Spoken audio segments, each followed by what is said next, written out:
Yvonne? She's there. Is Yvonne supposed to be doing this? Is Yvonne supposed to be doing this? May I have your attention, please? Oh, minority thing? May I have your attention? Good evening, everybody. It's my pleasure to introduce this session to you. And unfortunately, we're starting late. I have been kind of hesitant to say it's our mistake, but hopefully you will forgive us for the delay in starting this program.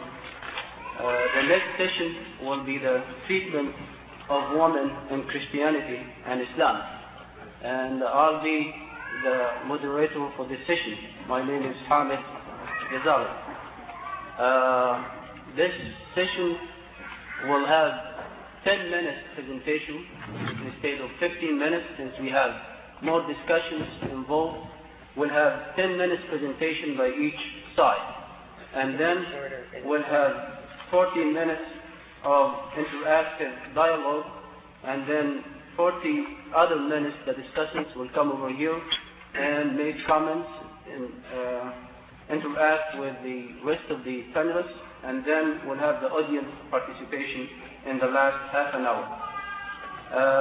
We have in this session on the Christian side Dr. Lewis Livesey, who's a professor of Christian ethics and dean of the doctoral program at McCormick Theological Seminary, author of several books and papers, among which A Christian Vision of Sexual Justice, Theological Reflections on Violence Against Women, Woman, Power and Politics.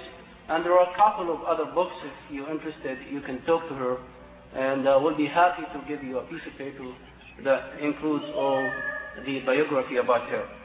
And then we also have Sister Jean Hughes.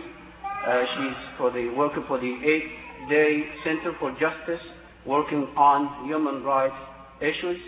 She has a BS from Siena Heights College, an MA in Systematic Theology from Aquinas Institute. She's an educator and a community organizer.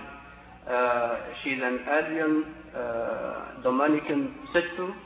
She lived and worked for 17 years in Latin America, and we're glad to have her with us today. On the Muslim side, we have Sister Aisha Bey on our extreme left over here. She's a teacher at Al-Ghazali Islamic School in New York. She has a master's degree in comparative literature from Pennsylvania State University, and taught in high school for 2 years in Turkey and 5 years in Germany. She's working on a master's degree in comparative religion. She's comparing Islamic law to Western law and issues pertaining to women. She's a Muslim since 1985, and you will find her experience unique for the topic that we are discussing today. And then we have Dr. Jamal Badawi with us over here, who is a professor at St. Mary's University in Halifax, Canada. He has extensive experience in religious dialogue. He's a producer of more than 200 TV programs on Islam. These programs are aired almost all around the Muslim world. He's the president of the Islamic Information Foundation, member of the FIqh, or the Islamic Law Council of North America, which is the highest authority in terms of giving Islamic verdicts in different Islamic issues, and taught courses on Islam in several universities. He's also an author of several papers on Islam, among which are the bridge building between Christianity and Islam and women in Islam. We will start with the presentation from the Muslim side. If you please come in, Sister Aisha.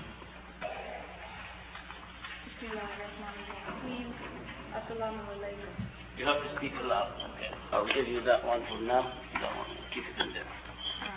I'll be around watching over. I don't like to stand still on the podium. Forgive me. As I began to contemplate a short presentation for this particular dialogue, I was first beset with the problem of exactly what I could say in the midst of scholars whom I personally admired for quite a while, and whose books and articles I have frequently read. Certainly I can't contend with their scholarly expertise, nor with their ability to read and to comprehend Arabic, most especially the language of the Quran.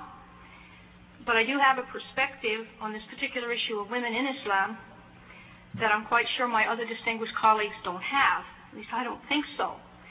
I was a Christian and a secular humanist for more than 30 years before I converted.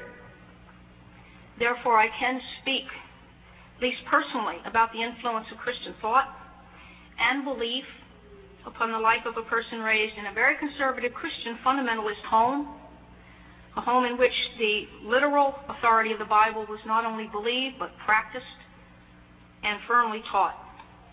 I memorized Bible verses, read church commentary, theology through most of my life.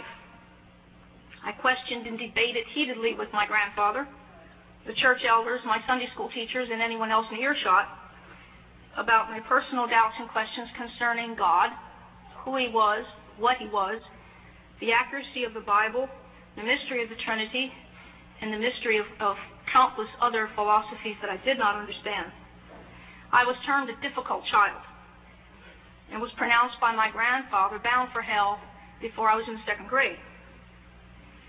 After my conversion, 1985-86, when I began to understand what the Quran was about, I really decided that Allah knew what He was talking about when He said that we are born a Muslim and it is our parents who make us a Jew or a Christian.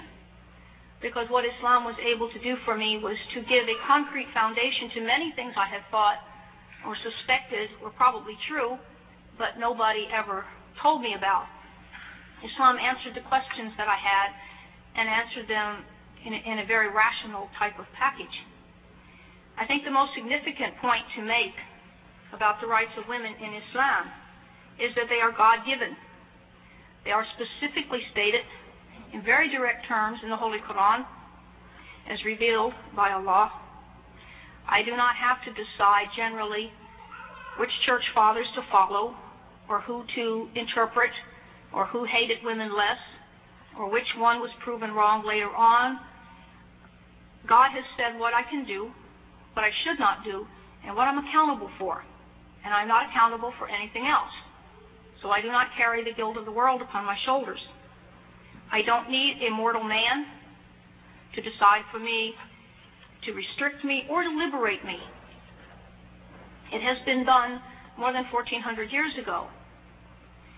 Before I get specific about these rights, let me stop here momentarily and make a point very clear. And this was a point that Dr. Badawi brought up earlier this morning.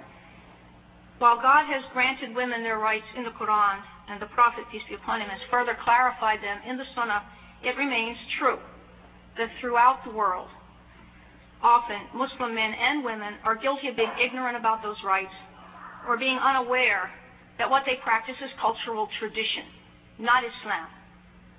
Therefore, this cultural tradition is open to debate, it's open to criticism, and even rejection if it is not in line with the Quran and the Sunnah of the Prophet, peace be upon him.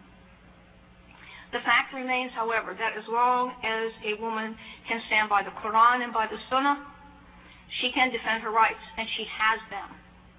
They cannot be taken away. If they're taken away, she has a right to fight to get them back. In defense, however, of my Muslim brothers, I would like to point out that despite the dominant image in many parts of the Middle East of what I would call cultural paternalism, cultural patriarchy, and all of the rest, I would never conceive the possibility that any group of imams or sheikhs or other religious officials would ever convene a council, as was done in Macon in 585, to discuss whether or not we women were Homo sapiens, whether we had a soul, whether we were an inferior breed, an afterthought of God. When this council was convened, they did vote to allow women to remain Homo sapiens. although of a lesser inferior kind. I do not ever expect that that would happen in Islam. I could not conceive that men would even begin to think upon those terms. Perhaps the most significant right granted to women in Islam is equality. And this equality is spiritual, physical, economic, and intellectual. Allah has revealed in Surah Ali Imran, "Never will I suffer to be lost the work of any of you, be he male or female. They are members one of another." In Surah Nisa, "If any do deeds of righteousness, be they male or female, and have faith, they will enter heaven, and not the least injustice will be done to them." In contrast to this, Christian biblical inferiority is taught from the time of creation. And I noticed that one of the panelists this morning brought up Genesis 1, that we were all created male and female in the image of God. This is Genesis 1. Genesis 2, however, tells us that woman was created after Adam had named the animals, and God decided he was alone and needed a helpmate. He was then put to sleep, and a rib was removed from him, and woman was made. Therefore, and most church fathers have interpreted, including Aquinas and Augustine, that we are a lesser. We were not created first. We were not created simultaneously. And some church fathers have followed Aristotle's original idea that woman is an imperfect form, quote, "a misbegotten male." This has not occurred in Islam. We have been created equal with equal obligations and responsibilities, the only exceptions being certain things that we are not obligated to do equally with the men, such as faithful attendance at the Jummah Friday prayers. But we are obligated to make the prayers, and we are obligated to follow all Quranic injunctions.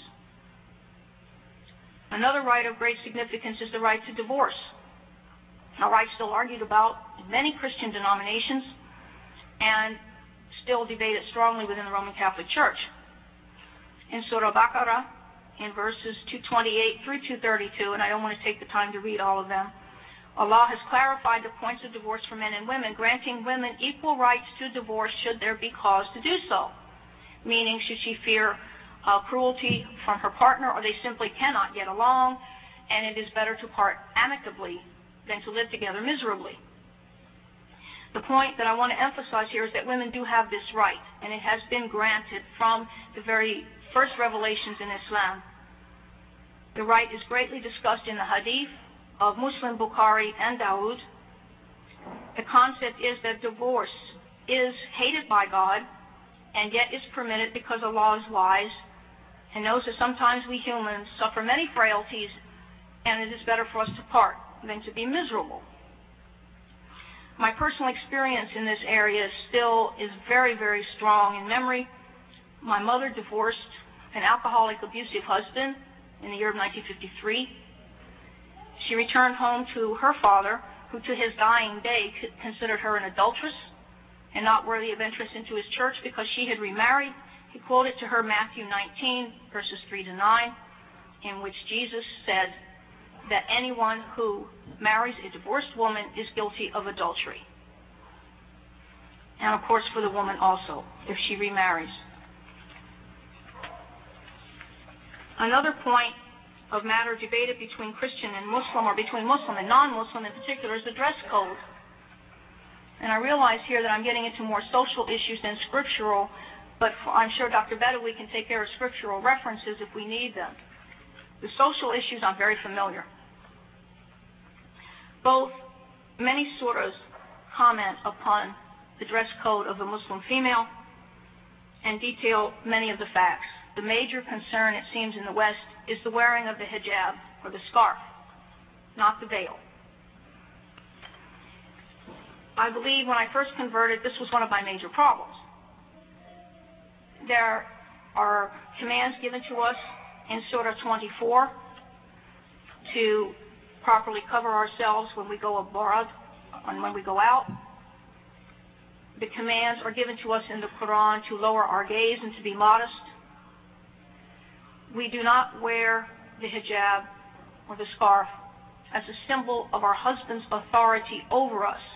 And I would like to make that very clear. This is not an Islamic concept.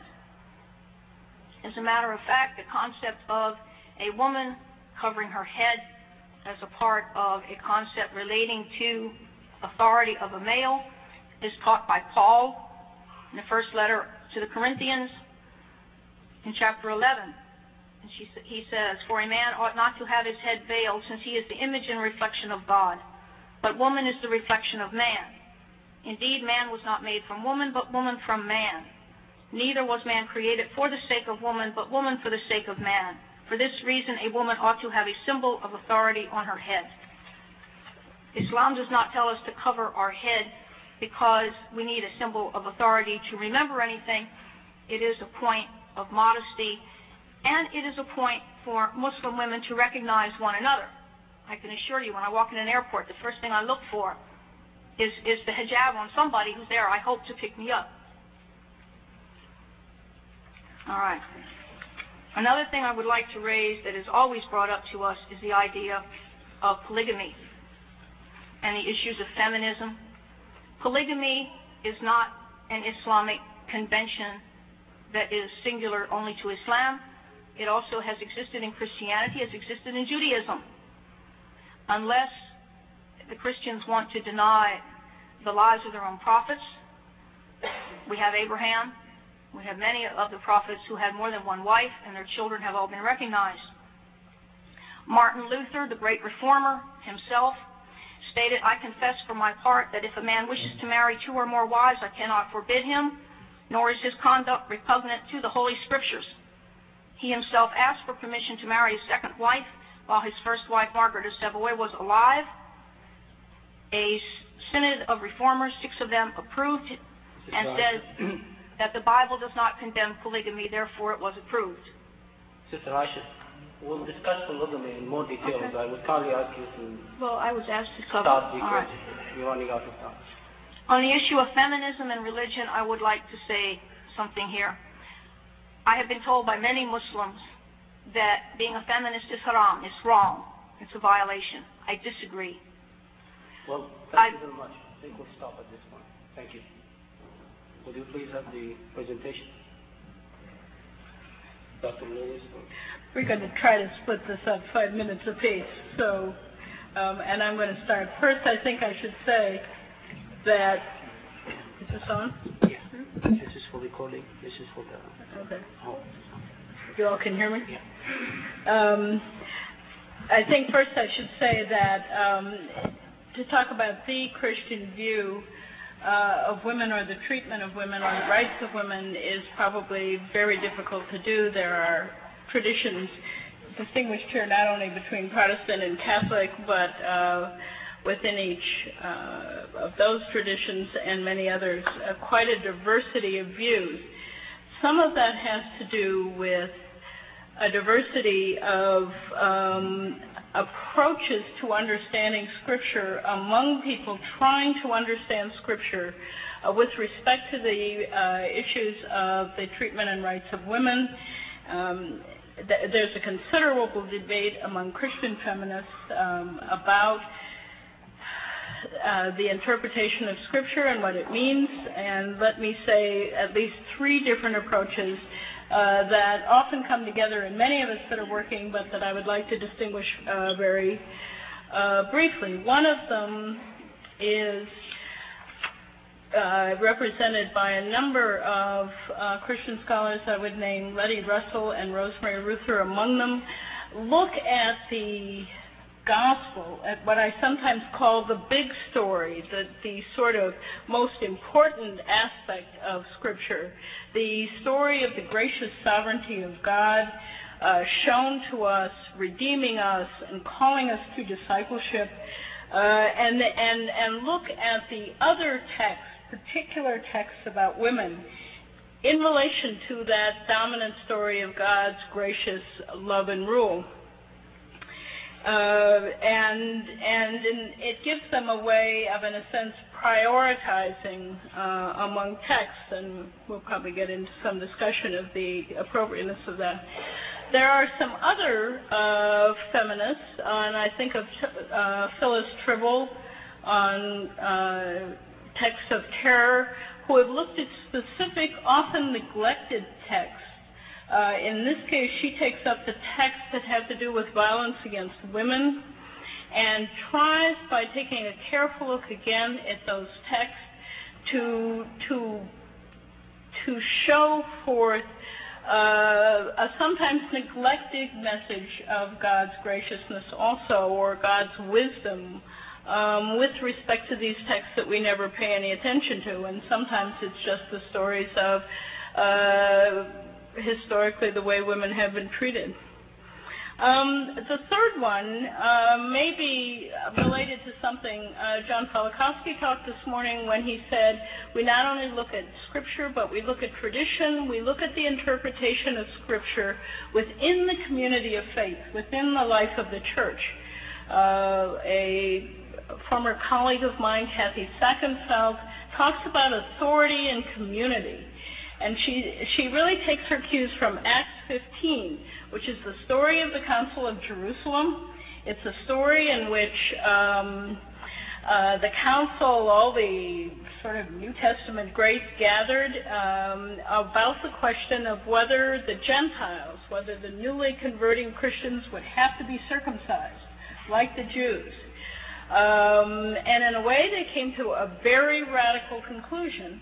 The conclusion that the Gentiles who convert to Christianity would not have to be circumcised. It was a radical decision that the church took in council.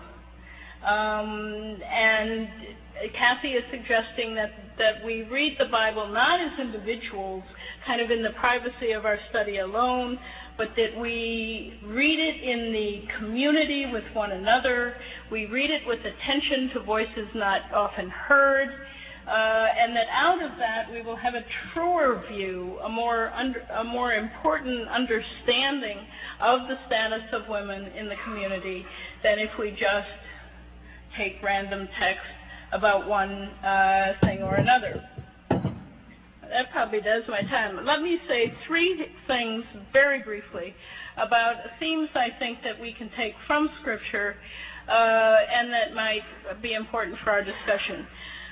One has to do with what I'm more familiar with in the theological tradition than in Scripture. It's called the good of marriage. From Augustine through the tradition, Christian thought has always understood the twin goods of companionship or friendship as well as childbearing and childrearing. And they understood early on that friendship, they had after all read Aristotle, that friendship implied equality, though it was very different for the church fathers as it was to hold that when the culture believed so deeply in subordination. So we have a very mixed tradition, I think, with respect to marriage and to the relations between men and women more generally. Secondly, if you take Galatians 3:28, in Christ there is neither slave nor free male or free male, Jew or Greek. In a very fundamental text in the New Testament, you have the claim that ultimately, whether we're male or female, is not the crucial issue.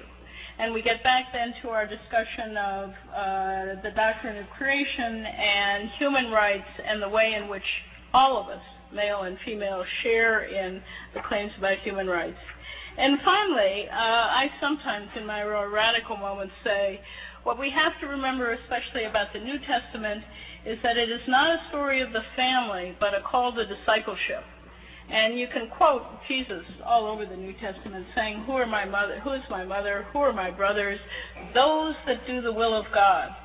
And so what is crucial as we talk about relationships, whether we're talking about family or other relationships between men and women, is that in this tradition, the important thing is faithfulness, is discipleship. It's not entirely determined by gender or gender relations.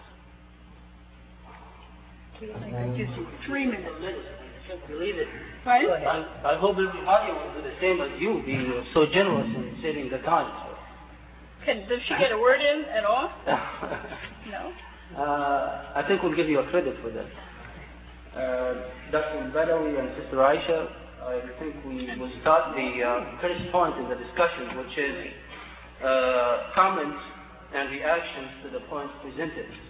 At this point, do you have any comments on the presentation of Dr. Lewis?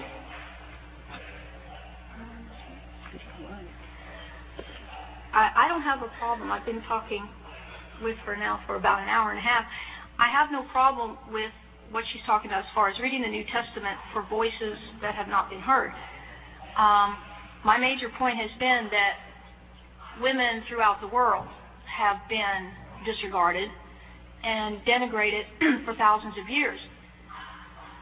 The difference, I know that there are many good Christian women involved in women's activities and groups. I have worked with them for many years, and I'm in full support of their objectives. As part of this dialogue, however, I think the point is, at the bottom line, that in Islam, these things that Western women have had to fight for centuries, and many of the laws have not been changed until the last 8 to 10, 15 years, as regarding women's property rights, women's economic rights, security, etc., were granted by God in the Quran to women as early as the years between 615 620. By the death of the Prophet, peace be upon him, in 623, they were well established, and the Quran was compiled and written. It was there 1,400 years ago.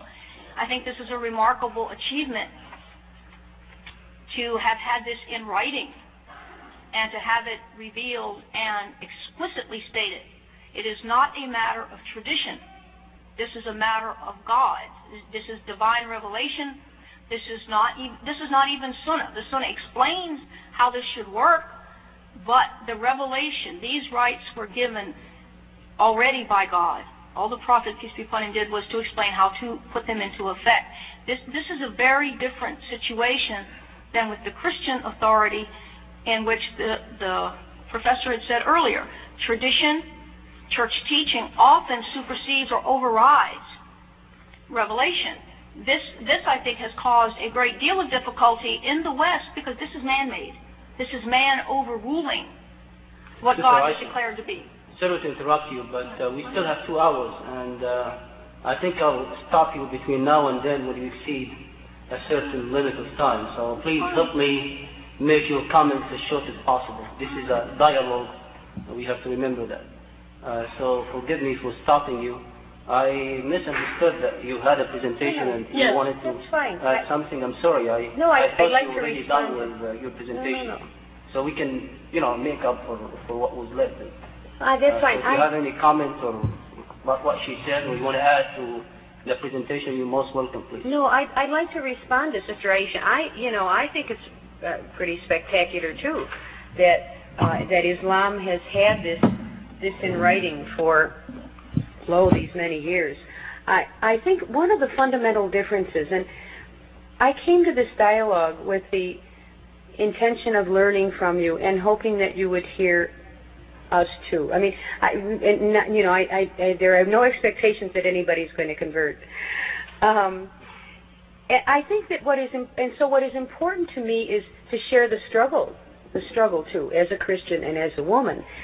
And I think that yes, you have had this literature, and Christian women have not. That Christian women have been that the Jewish Testament and later on the New Testament. We understand our scriptures to have been written by communities of people to express their relationship with God. And whereas we talk about it as divine revelation, I'm beginning to feel we don't mean the same thing by those words as you do. We mean that we understand that communities have these experiences of God. Here are the Jews, this little ragtag group of people. They're not even an ethnic group. They're escaping from Egypt. They join with other nomadic tribes. They come together, and so they tell their story. But they tell their story in a cultural context. And the cultural context of the day was that women were property. The cultural context of the day, the socio-historical reality of, not of the Jews. They had kind of an egalitarian democratic process because they were all from all over, but they had come from years and years and years of patriarchal, monarchical models. And so these are the models that these are the socio-historical realities of our tradition. And in these socio-historical realities, women are second-rate citizens. And this is how it is played out. So I come today to say that, whereas we have we have three things, I think, and this may be true for both of us. We have a body of conflicting literature, which you do not have. You seem to understand just exactly what God is saying at every minute of you really are very much clearer about God's will for you. And we are always discovering God's will for us. We are always not reinterpreting outside of a context, a theological framework, but we are always in an application kind of mode. The second thing is we have a history of tradition as it is witness and practice. And I think this is where we also differ from you.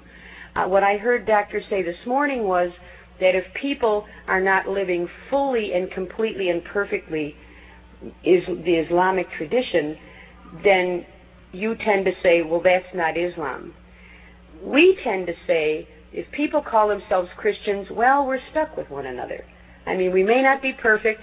We may have done some really seedy things like the Inquisition and the Crusades, but nevertheless, it was Christianity. So there's another point in which we explain ourselves differently. And it is in this kind of adherence, the different cultural contexts, that we have to see the struggle of women, I think. We have to understand that women have been symbolically idealized in our literature and tradition and have been made to feel guilty or unnatural for rebelling because they were not treated like full human beings. Women have been symbolically idealized in many cultural contexts for thousands of years, but indeed have not been treated as equals with the men in their society. And so for that reason, I do not see any difference between talking about the development of human rights for women or human rights for minorities or human rights for racial groups or human rights for those that are colonized by militaristic governments. It's all the same issue. It's an issue of power and control, and it's how the dominant society organizes itself to maintain that control. Thank you. Have any comments? I agree completely. I have absolutely no argument with your definition from scriptural authority. My point is that when I was raised up, and I don't know what denominations the two of you belong to, but the denomination I was raised in did not view the Bible as a history of community, as the history of a people reacting to one another and placing women within a context. I absolutely agree. That's been my basic argument, that the Bible is a history of community, and it hasn't been exactly my community. Therefore, I am not subject to that particular community's way of looking at things as a woman. I agree completely. However, my grandfather would have me in hell and burning forever for saying such a thing, because to him the Bible was from cover to cover, from the very first letter to the last letter of Revelation, divine revelation, authority, every comma, period, for all 60 versions of it, absolutely accurate. And therefore there was, you were bound by that. I have no problem with a more ecumenical view, none whatsoever. In fact, I think you're right, completely. It, however, is not the opinion of about 50 million Christian right now. Okay, thank you. Okay, well, I think we have a few, I'm sure you have lots to say, no doubt, especially after certain things are said and so on. But I'd like to stay on the main issue. We're not discussing is the Bible God's word or is the Quran God's word. So I would kindly ask you to stick to the topic, though this has some relevance to what we're discussing. But please keep looking at this sheet of paper. That's what we're going to go with. I don't have that sheet of paper. I'm sorry. You didn't get the fax. I didn't get the fax. You didn't get my fax. So if you missed it... Oh, yes, I did. Yes, I did. That's what we're going for. Cute. So, Dr. Lewis, you can Do you want us to work down the topics? Yes. All right. The equality with men and divorce as a right. Okay. We talk about equality with men. What I was trying to suggest in my rush through from Augustine to whatever is that I do think the Christian tradition is ambivalent. I do think it understood from the very beginning two things. It's very interesting to read these guys because, in fact, they come out on the side of subordination. But they know better. And so, because they've got Genesis to deal with. And there are two things about even Genesis 2. I mean, they know that humanity, male and female, is created in the image of God. Period. And there's that egalitarian thread, and they can't quite get away with it. Now, when you get to the popular literature, they abandon it entirely, but that's another story. The other thing about it is the business of Adam's rib. You're right, Aisha. The church fathers dwelt on that discussion of woman from Adam's rib at a level beyond belief. But what they came out was that what the rib tells you, there's this wonderful passage, and I was trying to find it, and I can't remember which of the characters. So, John, you might be able to help me on this, or someone else. There's a wonderful passage in which someone is going on and on about why the rib, and the outcome of that is that so that woman is neither the head nor the foot of man, but walks side by side. And it's a wonderful phrase. It does not settle the issue for the tradition. You're right. By and large, the tradition is subordinationist, and one of the real, from my point of view, from some issues that we share a concern about, one of the real negative aspects of that is that in the tradition, as issues of sexual and family violence become an issue, the justification for violence against women within the family is I was disciplining her for her insubordination. So that comes home to roost for us in some very negative ways down the tradition. So, but I do think the other thing, the other tradition stands, and then there's this discussion we had this morning about the principle and the behavior. Thank you. Dr. Jamal. I just have one brief comment on the concept of equality. Because I'm sure some of you might say, in what sense did Islam equate men and women when the share of inheritance of women is in most cases, though not all, by the way, in most cases is half that of man? I know that nobody raised it, but let me raise it also just to clarify and remove any doubt about it. You see, I'd like to think in terms of equity rather than the word equality, because sometimes equality might convey a meaning of superficial equality in each and every item.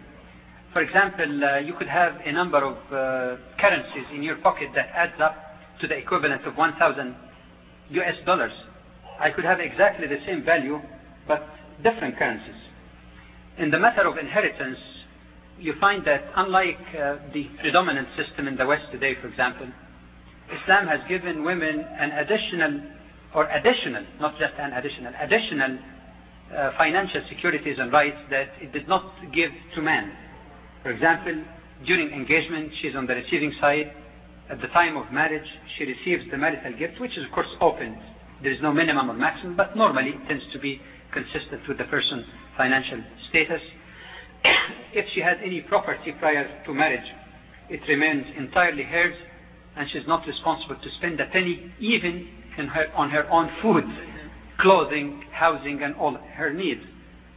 Fourthly, if she earns income after marriage, either from her previous property or from work with the mutual understanding with the husband, she is entitled to keep the entire additional income exclusively for her financial security. If she gets divorced, she is guaranteed full support during the waiting period, which could extend up to 9 months if she's pregnant. The child support is guaranteed. So in one way, you could say that there are so many items where Islamic Sharia has given women much more financial security, more rights than men.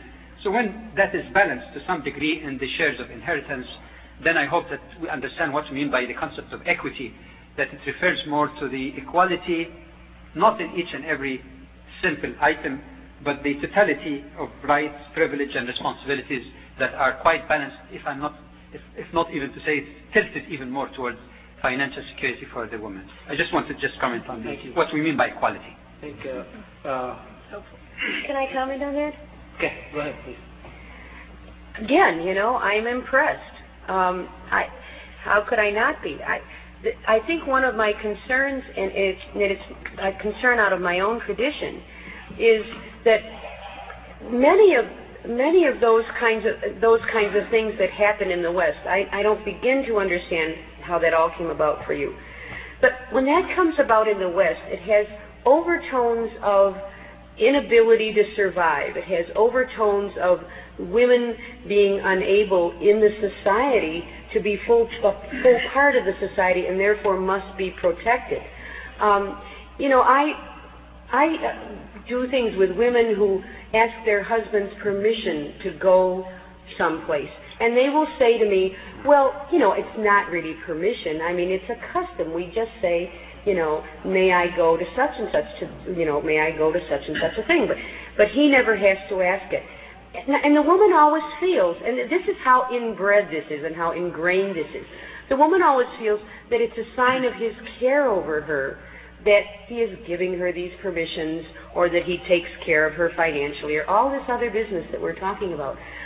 When we talk about equity, and I appreciate that, I like that word, it's very difficult to explain to men what we mean by equity, because sexism and kind of the patriarchal model is so ingrained in all of our societies that you don't have a clue unless you have been a minority person.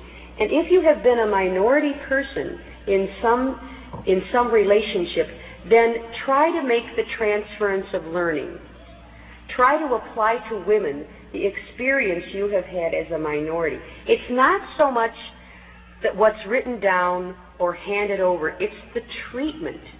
It's the understanding of full value. It's when people don't talk to you louder because they think you don't understand them. Thank you. I just have a brief comment on that, if I may. Yeah, I'm usually quick. I think there's a common notion that seems to be in the West, that perhaps missed the point as seen by Muslims. From the people I talk to, they seem to be a sort of notion that if the wife is supported by the husband, that this is a sort of paternalism, that she has to be dependent upon him as if he's giving her charity by supporting her, and that only if she works and earn money she would have her dignity. This is not the way at all that a Muslim looks at it, because as Sharia, which is coming from Allah, from divine source, has already made it an incumbent and duty on man to look after the financial support of the family. It becomes not a charity to the wife to support her, it becomes a sacred duty. It does not mean that the wife who's staying at home is idle, as again many Westerners might think. On the contrary, Islam views the role of male and female as complementary roles, not just competing roles for supremacy, because supremacy is only for Allah Himself. So the complementarity of these roles, if it requires, for example, that when the children are small and the mother needs them most and the father takes care of all the financial needs of the family, he's not doing a charity, he's doing his duty, and is enabling his wife to be as a female, to make the best of her femaleness, also being a good mother to the children. And finally, on the question of treatment, you put your finger on the right point also, because that's something that both in the Quran and the teaching of the Prophet has been very much emphasized. Just to quote a couple, when he said, the best of you is the best to his family, and I am the best of you to my family. He says it is only the generous in character who is good to women, and it's only the wicked who insults them.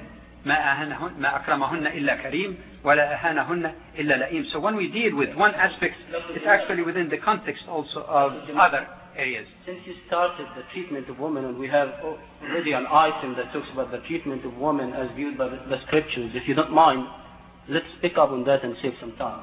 So I'd like you to continue your discussion on the treatment and then we'll move to that point and come back to the other point of divorce after we finish this point. You want me to continue on the question of treatment? Yes. One very quick way of look at it in a very simple way is to look at as to how women are to be treated as daughters, wives, mothers, and sisters in faith in general. As children or as daughters, the Prophet was very clear that one should not discriminate between his children.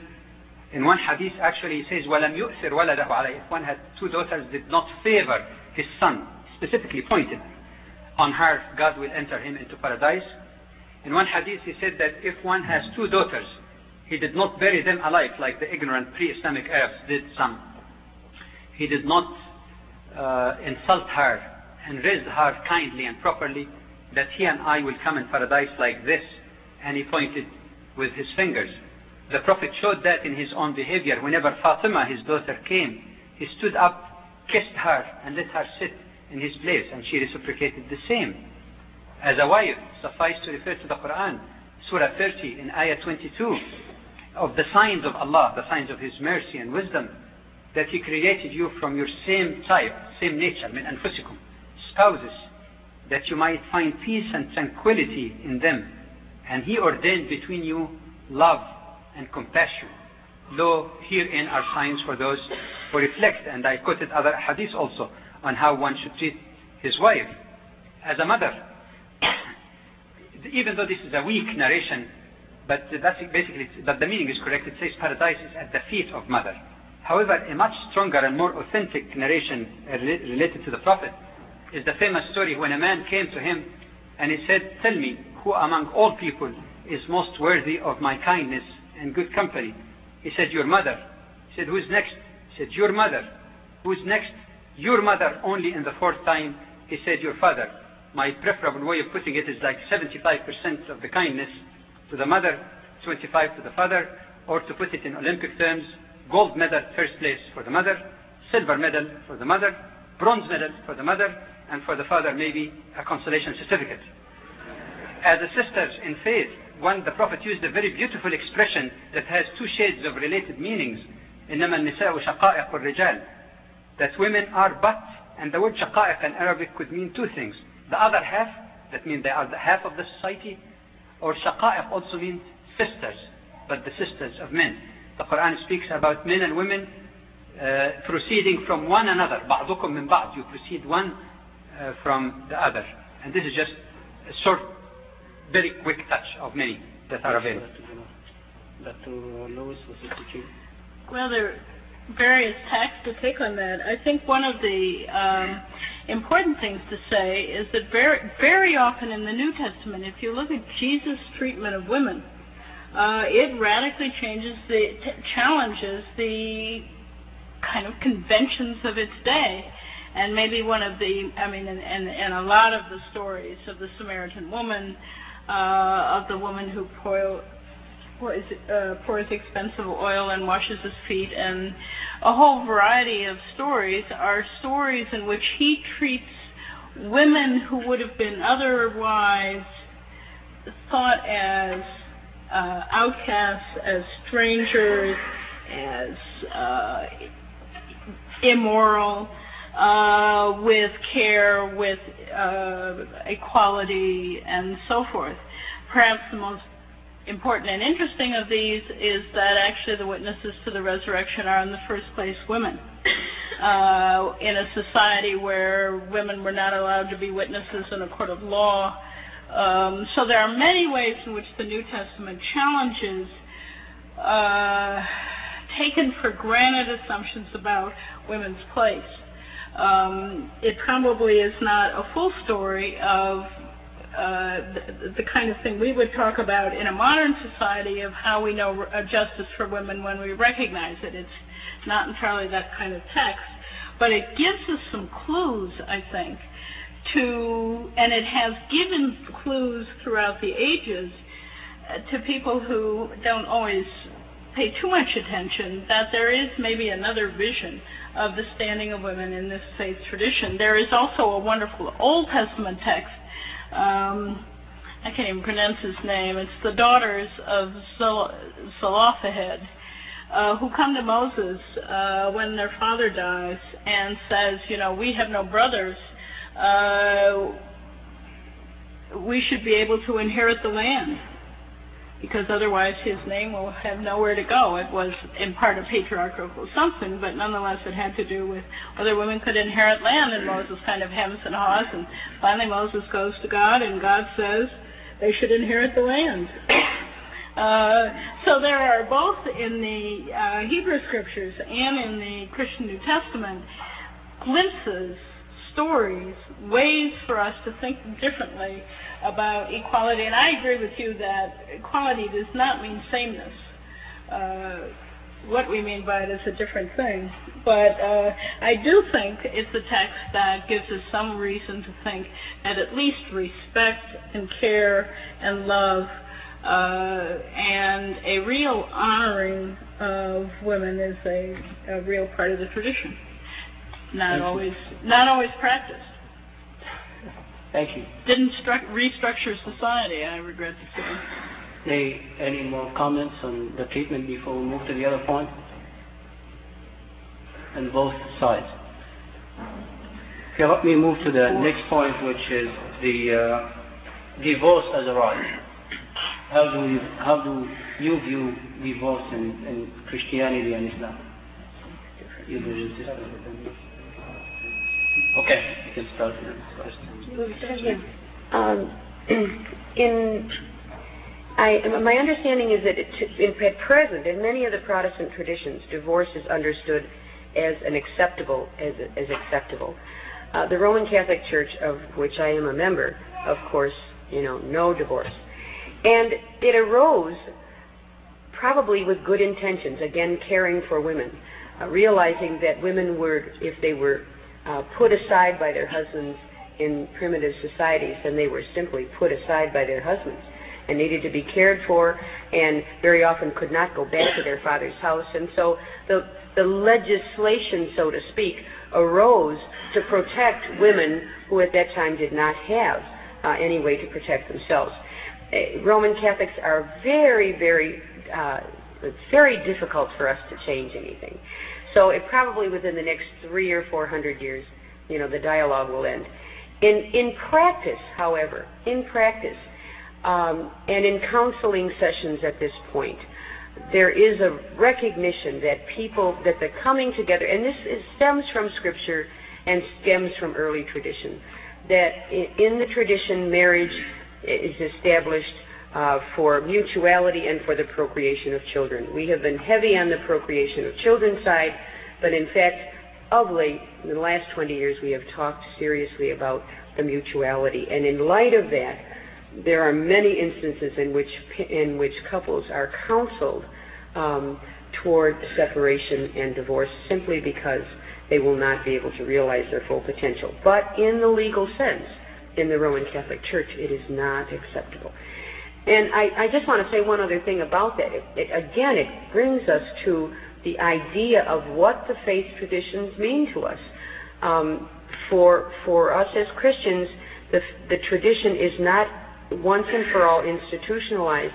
I think what we see it as a prophetic mission, and I think we try to see our traditions as prophetic missions in the world that take on a life and whatever.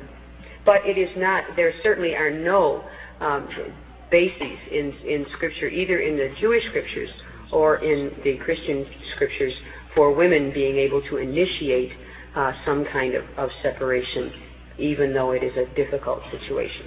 Thank you.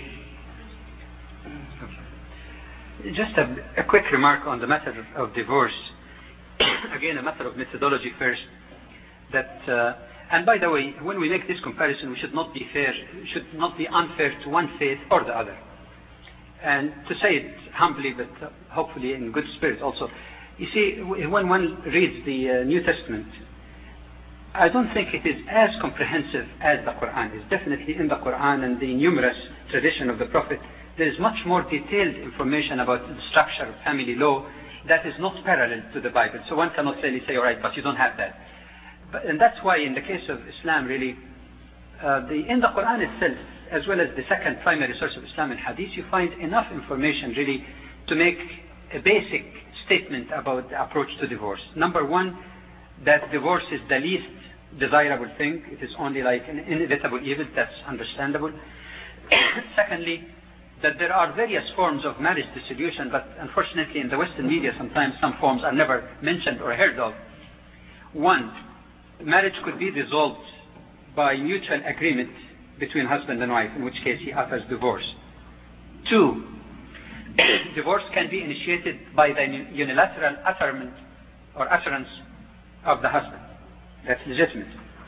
Three, divorce could be initiated by the utterance of the wife herself, if during the marital contract that was included as one of the conditions known as the isma remaining in her hand. Fourthly, even if the husband refuses to divorce his wife and he's wronging her, like for example abusing her or mistreating her, she has the right to go to a family court judge, present her case, and there are numerous bases in Sharia, very liberal bases actually, to the point of even saying that if he has bad breath that is very difficult and she was not aware of that before marriage, she could still ask for that. Not to trivialize the question of divorce, but to open the door for reasonable grounds. And if the judge finds this falls within the legitimate reasons, he can grant divorce whether the husband likes it or not. But there is one final form also, not only unknown in Western media, but I must say in all honesty, sometimes in some conservative Muslim countries, the scholars themselves do not speak about it too much, and that's known as khul' or divestiture, which means that even if the husband is at no fault, he's taking care of his wife, treating her properly, supporting her, he has done nothing wrong whatsoever, but for some reason or the other, private reason, the wife cannot stand living with him, okay, and she doesn't want to go to court and put the dirty linen, she simply doesn't want to. In that case, she can ask for khul'. And khul' basically is the same like divorce, except that she would be willing in that case to return to him whatever marital gift he gave her. And that would prevent abuse, so that a woman does not get married to a man, get $10,000 marital gift, next day say, honey, I don't love you. Even though of course, honey, I don't love you might not go together. But anyway, coming next day and divorce him, marry another one. So the idea is that if she's sincere about it and there's no fault in his part, then it would be unfair to deprive him from the marital gift that he paid, with the understanding of continuation of marriage. So I hope that clarifies the picture that divorce actually is mutual right. The procedure might vary slightly, but otherwise the right is there. Do you have any comments, Dr. Ross? I don't think so. I think Jean has talked to the fact that in different traditions this is different. I was actually sitting back here thinking about whether rights language is quite the language for this set of issues. Sort of the thing we backed into also in the morning about homosexuality. It is, of course, the fact that in many Protestant traditions, it is at least, it's legitimate, it is within Christian faith to divorce in certain kinds of situations. And it has become a real issue currently in situations of abuse. In many Protestant traditions, it is still not considered appropriate to the faith. That is, they will, all those Bible citing, more conservative traditions will cite the biblical injunctions against divorce as a way of saying, no, it's not a right, or at least it's not a Christian right. So. Okay, I have a suggestion from Dr. Jamal to move to the point of the dress code. So, if you would like to talk about it. No, I mean, I suggested that because Sister Aisha wishes to address that since I talked before. I don't want to monopolize. So, Go ahead, please.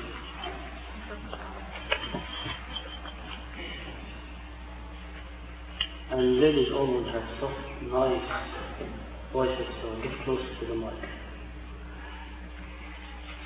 The issue of the dress code for the Muslim woman has been one that is continually raised in the West, and I do believe in most cases is distorted by media. I don't believe that it is generally the intent of the common people of America to be extremely judgmental of the way we dress. It is different, but I do believe it has been distorted. It tells us in the Quran, in Surah 24, Surah Al-Nur, and say to the believing women that they should lower their gaze and guard their modesty, that they should not display their beauty and ornaments except what must ordinarily appear thereof, that they should draw their veils over their bosoms and not display their beauty except to their husbands and fathers. And it goes on with the list of people to whom she can take the hijab off and be in the presence. I would like to point out, however, that in the ayat immediately in front of this one, Allah has also commanded that men, likewise, lower their gaze and guard their modesty and guard their purity.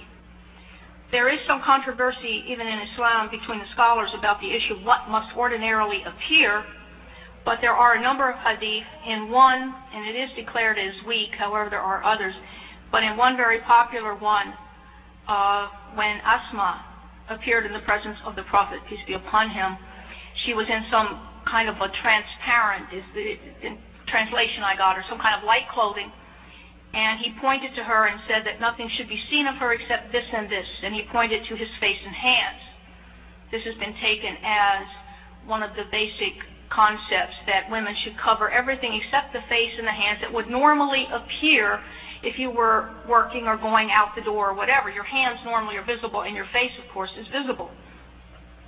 In Surah 33, the Revelation says, tell thy wives and daughters and believing women that they should cast their outer garments over their persons when abroad, that they should be known and not molested.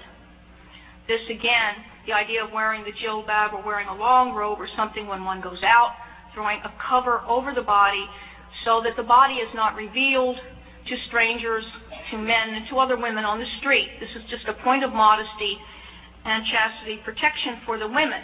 And I can testify to the fact that in this country, since I started to wear hijab and put on a jilbab most of the time, I can walk past construction sites and I don't get that hey baby and all this whistle stuff and all these other comments. They back up. Many times they cross the street and they go someplace else. So there is a distancing that is immediately apparent. They don't violate the personal space, even on buses and subways. It's very rare that you will be pushed or that someone will even come and sit by you unless there's nothing else available. On the matter of covering the hair, the idea of the hijab, this also, I think, is quite clear from the Quran that says to cover the body except for what would appear, the face and the hands. And it tells us in Quran to obey Allah and obey the Prophet. Therefore, if this is sunnah, and I have been told by some Muslims that wearing the scarf is really only tradition, it is not really a Quranic injunction, but the Quran does tell us to follow the example of the Prophet. Therefore, we wear the scarf. As far as it being any other symbol, no. And I mentioned that earlier. It is not a symbol of male authority, male dominance, or subservience. The North American Council of Muslim Women has a slogan that says, I have decided to cover my hair, not my mind. So it is not a symbol of any regression, backwardness, or entrance into a society that says that we should be subservient and weak. Thank you. Just one quick comment. My wife was telling me something interesting that happened to her. A few years back, the Pope came to visit Halifax. In preparation for that, the Catholic Church gathered, all kinds of various orders of sisters and nuns and so on. And my wife happened to be passing by. So someone looked at her and he noticed that she's covering like those sisters. And he said to her, sister, which order do you belong to? She said, none. But the point that really I'd like to make here is that it has been quite familiar for a lot of people to see Catholic sisters and others in their dress. They did not see that as ridiculous or imposition of any man. They thought that this is part of their personal religious commitment. Yet the strange thing about this biases and double standards sometimes, that some people would look at a Muslim woman like that with ridicule. Again, thinking automatically because of the media that she's doing that because some male imposed that on her or because it relates to symbol of authority or whatnot, not as a religious individual commitment on the part of the woman herself. Thank you. Please. Well, as somebody that was in a habit for 25 years, I can understand your concern. I don't think that I have ever heard of the dress of the Muslim women as indicating anything other than a reverence for your beliefs. And just as an aside, I was in a habit. I am a Dominican, and we wore these long white habits, and was in it for 20 years or so. And we made the choice to move out of them because they did isolate us from the public with whom we worked. People did look at us as different and kind of in a special way that was not conducive to our ministry. So we moved out of them. But I have great reverence for religious dress and for people's choice to wear what they want to, and I believe that women should be able to wear what they want to, and I understand that that's your choice to wear it, and I say go for it. Basically, everybody is in some. If we look around every day, we see all these men in suits. I mean, the question is there a dress code in Christianity or not? The question, there is not a dress code in Christianity, and there is also not what there is in Christianity is somehow a linking with the covering of a woman's body and her level of modesty, which is very questionable and needs to be addressed. Thank you. Dr. Ruth? Well, maybe, I don't know where you were going with that, Jean, but Neither I could do I. pick that up. Certainly there are traditions about modesty in the history of the Christian tradition, and especially the modesty of women. I don't know that we addressed the habit of suits of men, but I want to say something about, I think that's a strength, and I think there's a sense in which, particularly in a contemporary society where there is so much, in some ways, freedom, that is, women can be about in public in a way that they may not be able to be other places, that there may be some protection on that. I think we should be wary of our assumptions about this. From what we know about rape, the dynamics in that are power and control. They are not sensuousness, and in that sense, modesty is not a protection. This is not an argument against modesty. I'm more inclined toward it than less inclined toward it. I just think that there are some assumptions about the dynamics of violence and abuse that are not, in fact, borne out by some of the language about modesty will protect us. It's often said to women who are violated on the streets or harassed at work, if you would just dress more modestly or wear a long skirt or something, this wouldn't have happened to you. What we know about abuse is that that's not true. And so I want to affirm the dress code, but I want to flag what I think is a possible misinterpretation of how much it protects us. Thank you. I think we'll move to the other point, and if you have any other comments, we'll delay to the second part of the discussion participation. So keep a note of that, raise it sometime in the next 40 minutes. Right now, we would like to talk about polygamy and the Bible and the Quran. Which scripture you want to start with? Well, we started reading last time, so we'll just go to either Sister Jean or Dr. Rose. Which Okay, number 5 here. Polygamy. Yes.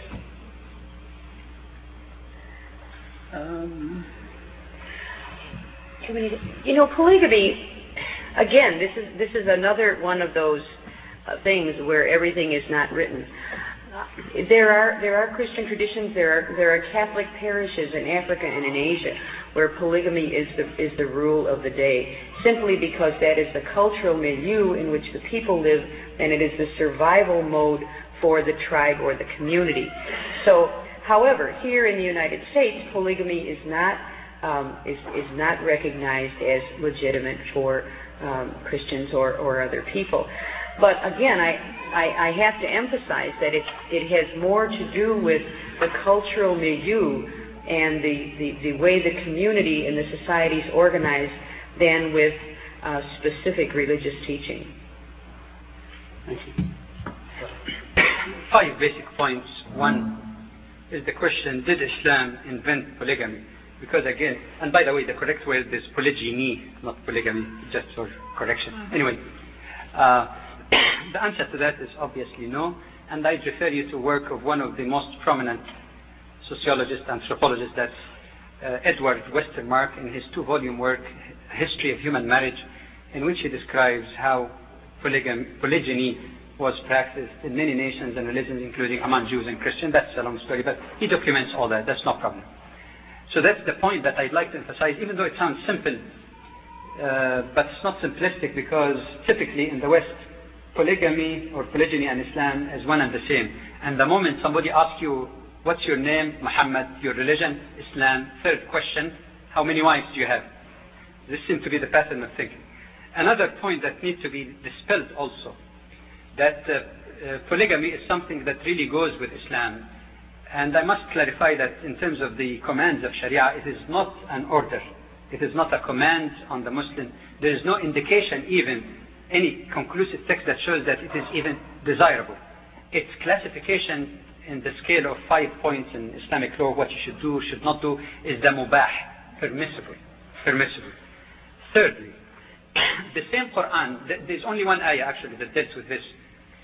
In the same surah where this occurred, it says that if you fear that you will not be just and fair between your wives, then marry only one.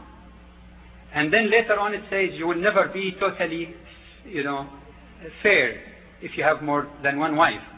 Which means actually, even though it does not prohibit it outright, it seems to indicate that in Islam, like in many other religions, monogamy actually is the rule, polygamy is the exception. And if we were to say that the basic rule of Islam is 4 wives, which is the maximum per man, you're talking about a demographic structure where you have 80% females and 20% male, and this is unheard of. My fourth point is that the proper interpretation also of the Quran is to look into the occasions of revelation, which might give some insight into the meaning.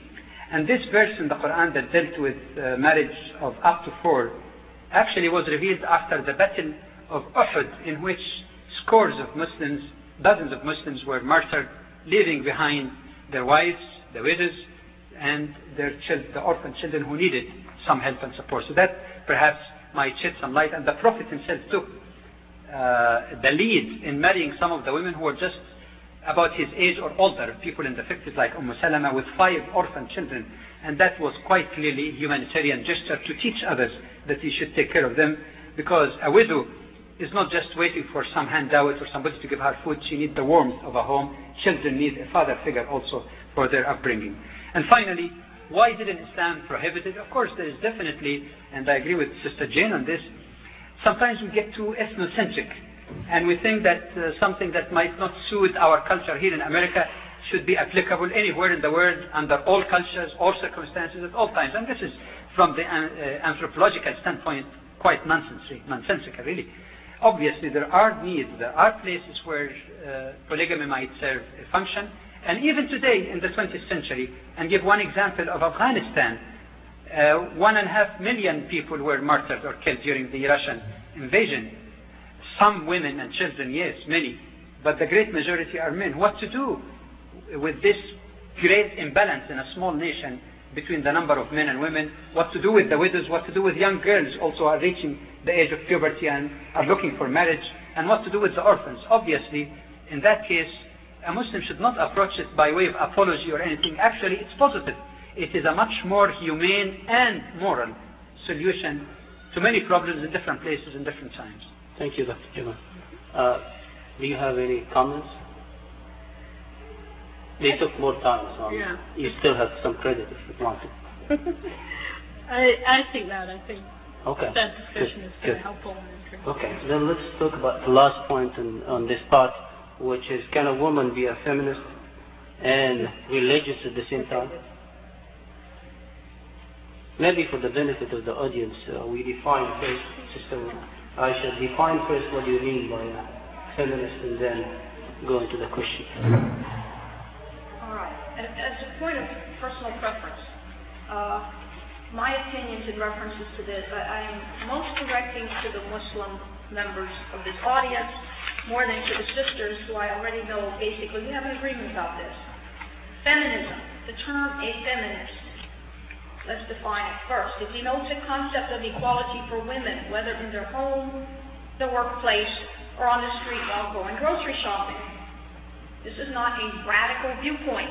This is simple equity and equality. To me, in Islam, one can be a feminist and a religious, spiritual person at one and the same time. There is no violence of conflict. If we look in the early days of Islam, we have thousands of women, literally at least 2,500 women at a conservative estimate, who transmitted the deen of Islam and who taught, were extremely brilliant, were noted as legal scholars, jurists, and poets. Salama, who often stood up to the very opinionated Omar, repeatedly is a prime example of such a woman. Aisha literally fought with the Caliph, Ali, when she felt that he was wrong. She debated legal points. One of the greatest transmitters of hadith in the early days of Islam. The lady named Yaqub once stood up when she heard a legal point explained by Abdullah ibn Masud and told him, I have read the entire Quran and have not found your explanation anywhere in it. And she didn't back down from her opinion. We have the teacher, Sayyidina Nafisa, the granddaughter of Hassan, who taught Imam al-Shafi. Even Omar, who was never noted as a champion of women's rights, appointed Shafa bin Abdullah as the inspector of the market in Medina. If he had had any concerns that it was not permitted for women to be working outside the home, or especially in marketplace of all places where she would be in constant daily contact with men, then I'm sure Omar would never have appointed her to such a position. Muhammad al-Ghazali, the modern scholar of Islam, has called this exclusion of women in Islam, and I quote from his article, the rise of Bedouin fiqh. This is not Islamic. While I'm not going to sit here and argue about Bedouins, I do support his general statement that for women who transmitted and taught 1/4 of the deen of Islam, it is a pathetic shame that women are not accepted as scholars today. You rarely see Islamic women giving conferences and teaching in economics and in other fields where they have every right to be prominent. I believe our confusion about this lies in terms of equality of rights and equal identity. In the West, we do have some confusion with this. I personally went through this problem. We are not identical to men, nor do most feminists that I've ever met want to be a man. However, we have confused the identity with equality in the West because of the nature of the fight. If men set the criteria, and they set it as economic independence, aggressiveness, the ability to climb that corporate ladder no matter what, then that criteria is set for us women, and that's what we have to do to get ahead. This, in many cases, violates the nature of women, which I do believe is different from men. We do tend to be generally more interpersonally skilled, more collaborative. We like more participation with others than men do. But in many cases, in this country in particular, we've had to violate some of that nature in order to advance. If you're in a power struggle, and this is a power struggle in the West, then you have to fight with whatever criteria the people in charge have given you. This is not true in Islam. And I do believe we have a very prime example of how to be a good woman and a good feminist at the same time. Thank you. Please.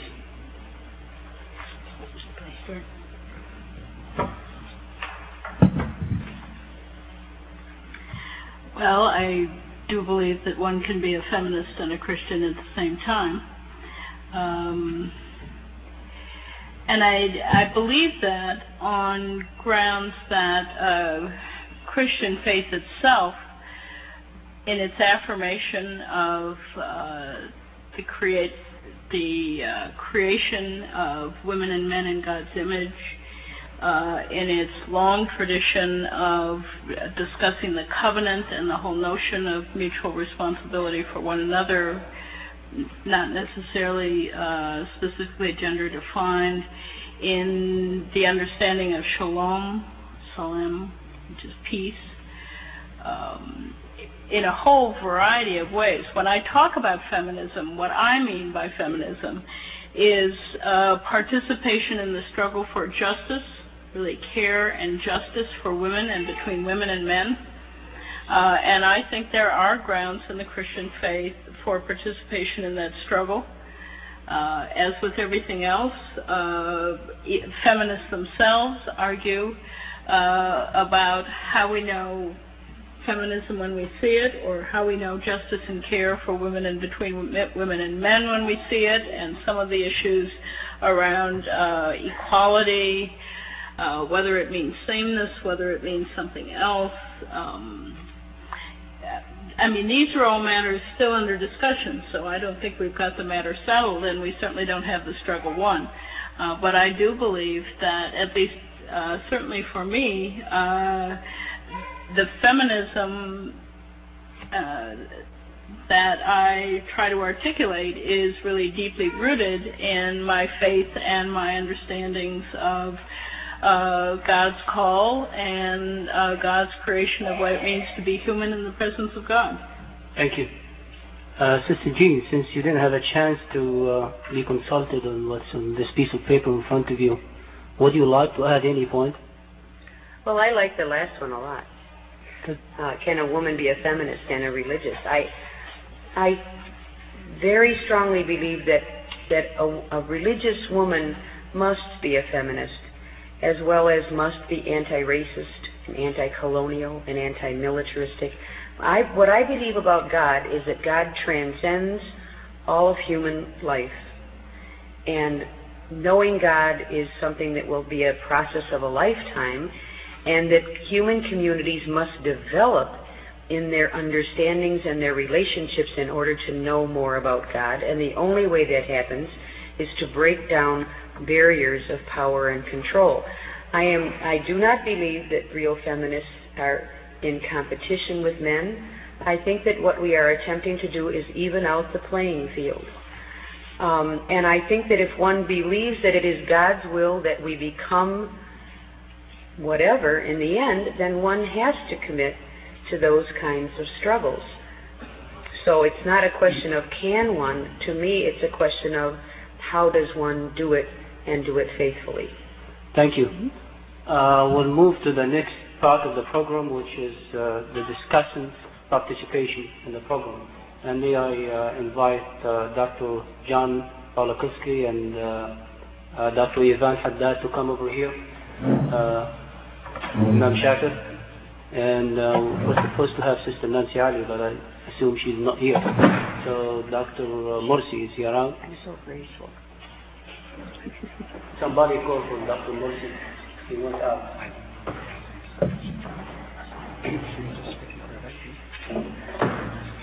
Look. You going to sit over there and divide the house? No, sit over here. Sit over here. Yeah. Can you sit over there? Sure. To mix up the discussion. If you want to shift to our side, you're welcome. Yeah. Well, the thing is, I don't like Hi, physically, I mean. Right. Come in. Yeah. That's fine. Great. All right. Thanks. And we'll welcome this gentleman right here. Good exchange in here. Maybe you should have said the pepper change. I think it's a good idea. She feels comfortable. Do you feel comfortable there? Why not? Good. Okay, let me introduce Dr. Ivan Haddad. Just move to this side. Dr. Ivan Haddad is Professor of Islamic History at the University of Massachusetts. Acted as the President of the Middle East Studies Association from 1985 to 1990, and President of New England region of American Academy of Religion from 1985 to 1990. She is the author of several books on Islam, among which are the Islamic Values in the United States, Woman, Religion, and Social Change, and 6. There are also a couple of other books that are not mentioned over here, also Islam in America. I'm sure you will find her books very informative and very educational. She's also the editor, she was the editor of the Muslim World Quarterly from 1980 to 1988. Dr. John Badawi, who just came over here, is a servant priest, professor of social ethics at Catholic Theological Union, author of 10 books, including Catechetics and Prejudice, Sinai and Calvary, and other books. He is the senior editor of Theological Review and member of the editorial board of Exploration and a few other journals. He had frequent appearances on radio and television in the United States, including ABC, CBS, and NBC, as well as many other countries. We have Dr. Hussein Mursi, who just came in right now.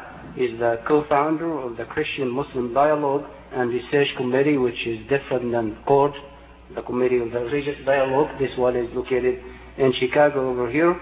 Participated in many Christian-Muslim dialogues, including the first 2 dialogues that we did. And Imam Shakir al-Sayyid is the director of the Islamic Teaching Center of the Islamic Society of North America, ISNA, and he's the director of the Board of Education of ISNA also. He participated in many dialogues before, and he's a well-known speaker and credited speaker within the Muslim community in the United States over here. I hope everyone has that piece of paper that says that your role is to make comments and enhance the discussion that took place. So I would like to start with any of you who's ready to give his input or her input. Should we go ahead right here? Yeah, go ahead. Okay. This is a question to both sides of the aisle, as they say. Yeah, get closer to the mic, please. Okay. We've heard so much about the freedom of women, equality of women, so on and so forth on both sides. The question to the Muslim side, isn't it a sort of slavery to ask the women to obey their husbands to get to paradise? If that is the door through which they have to go, isn't this a form of slavery? On the other side, if it is true, as the Bible mentions it, that the brother of the deceased takes the right to marry the widow, isn't this also a form of making women like a commodity to be inherited? Good. Thank you. Dr. Badawi? No, there is absolutely no slavery if understood in the proper Islamic and Quranic terminology rather than the terminology that are commonly circulated among people. The question of obedience in Islam is not a matter of dictatorship or capriciousness, because the Prophet himself has already qualified what that obedience means. And first of all, he said, لا طاعة لمخلوق في معصية الخالق, that there is no obedience due to any human being if he tells you to do something contrary to what God ordained, which means that there is independent personality, even if you are not the boss, quote unquote, if you're not the leader or head of a family or group or company, nobody can tell you to do something contrary to what Allah. So there is limitation of what obedience means, not capricious command. Number 2, and this is also mentioned in the Quran, وَلَا يَعْصِينَكَ فِي مَعْرُوفٍ, describe good women who came to make the allegiance to the Prophet, and they say one of their commitment that they will not disobey you in ma'ruf, which means something, request which is reasonable and fair. And the Prophet himself emphasized that إِنَّمَا الطَّاعَةُ فِي الْمَعْرُوفِ, obedience is only in something reasonable. Once you redefine, because you see in the Western psyche today, when you use the word obedience, obey, it sounds more like, a military commander dictating. But in the Quranic terminology, it doesn't have that connotation at all. With this limitation, with this kind of definition, it becomes nothing more than the normal type of leadership that is expected in any society. Even if you have a community of men, you have a company, economic organization, social organization, there has to be someone who is responsible. And if somebody is responsible, obviously there is some reasonable obedience with discussion. And the Quran even does not speak about obedience without talking also about consultation. In fact, in the Quran, when it addresses even in the hard situation, the sad situation of divorce, when there is an argument between husband and wife about weaning the child, it says, فَإِنْ أَرَادَ فِصَالًا عَنْ تَرَاضٍ مِّنْهُمَا وَتَشَاوُرٍ فلا جناح عليهم. If they decide by mutual consultation that the child should be weaned, there is no blame on them. And here is the case of hard feeling during divorce. How about the normal, regular marital relationship? So once you put it in that context, it has a totally different connotation. Thank you. Please, any of you, including Dr. John.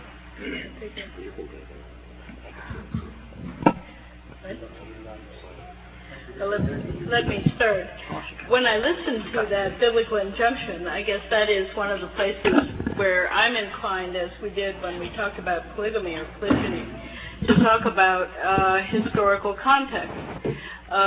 In a community and in a time when women really could not be single and self-sufficient, you might say it was a provision made. I think we don't know whether, and it's possible to think of contexts of this sort, which would have involved mutual consent. But I think we may need mainly to look at that text in a context where a woman had to be in a family context. And this was one of many provisions. I think a lot of the polygamy discussion, and indeed even the place where it's taking place in Africa today, is really in the context of the Christian missionaries which refused. I mean, if a man was married, polygamous, and became a Christian, he had to abandon all his wives, or all but one of his wives, who then just sort of wandered desolate in the cities, ending up in prostitution and violated in a variety of ways. Well, I think this was a context in which this made provision for the care and safety. I think that perhaps the situation has changed in this day, and we would not be bound by it in the same way. Okay.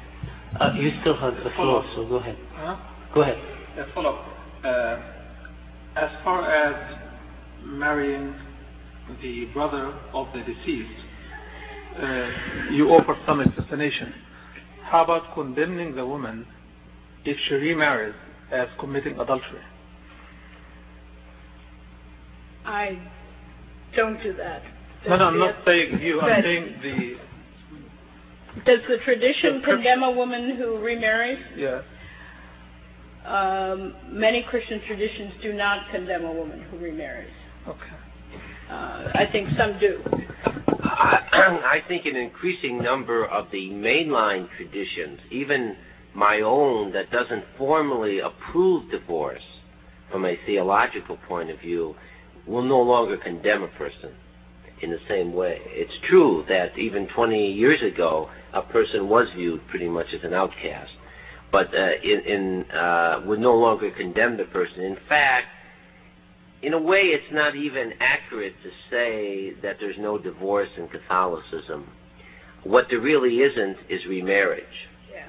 Because what you do have, and even that is not totally accurate, and I'll say that from first of all, many times, as I think you said, sister, the people are advised to separate and seek a civil divorce because it's considered that their marriage just is not going to work. What they're not allowed to do in that case is remarry. However, there has been an increasing use of something called the annulment process in Catholicism, which many people don't like, many couples don't like, because it seems to imply that they never had a real marriage or a relationship in the first place.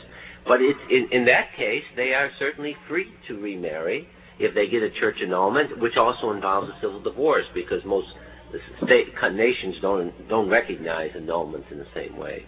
So you go through a process of it. Okay, please, Dr. Hussein, I'd like you to talk on the mic first. I watched something one time in 2020 about annulment.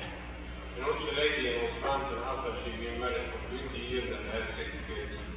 She went to the church and got the marriage annulled. That's right. So that declared her Christian to be better. I mean, what is the religious wisdom of that? There isn't.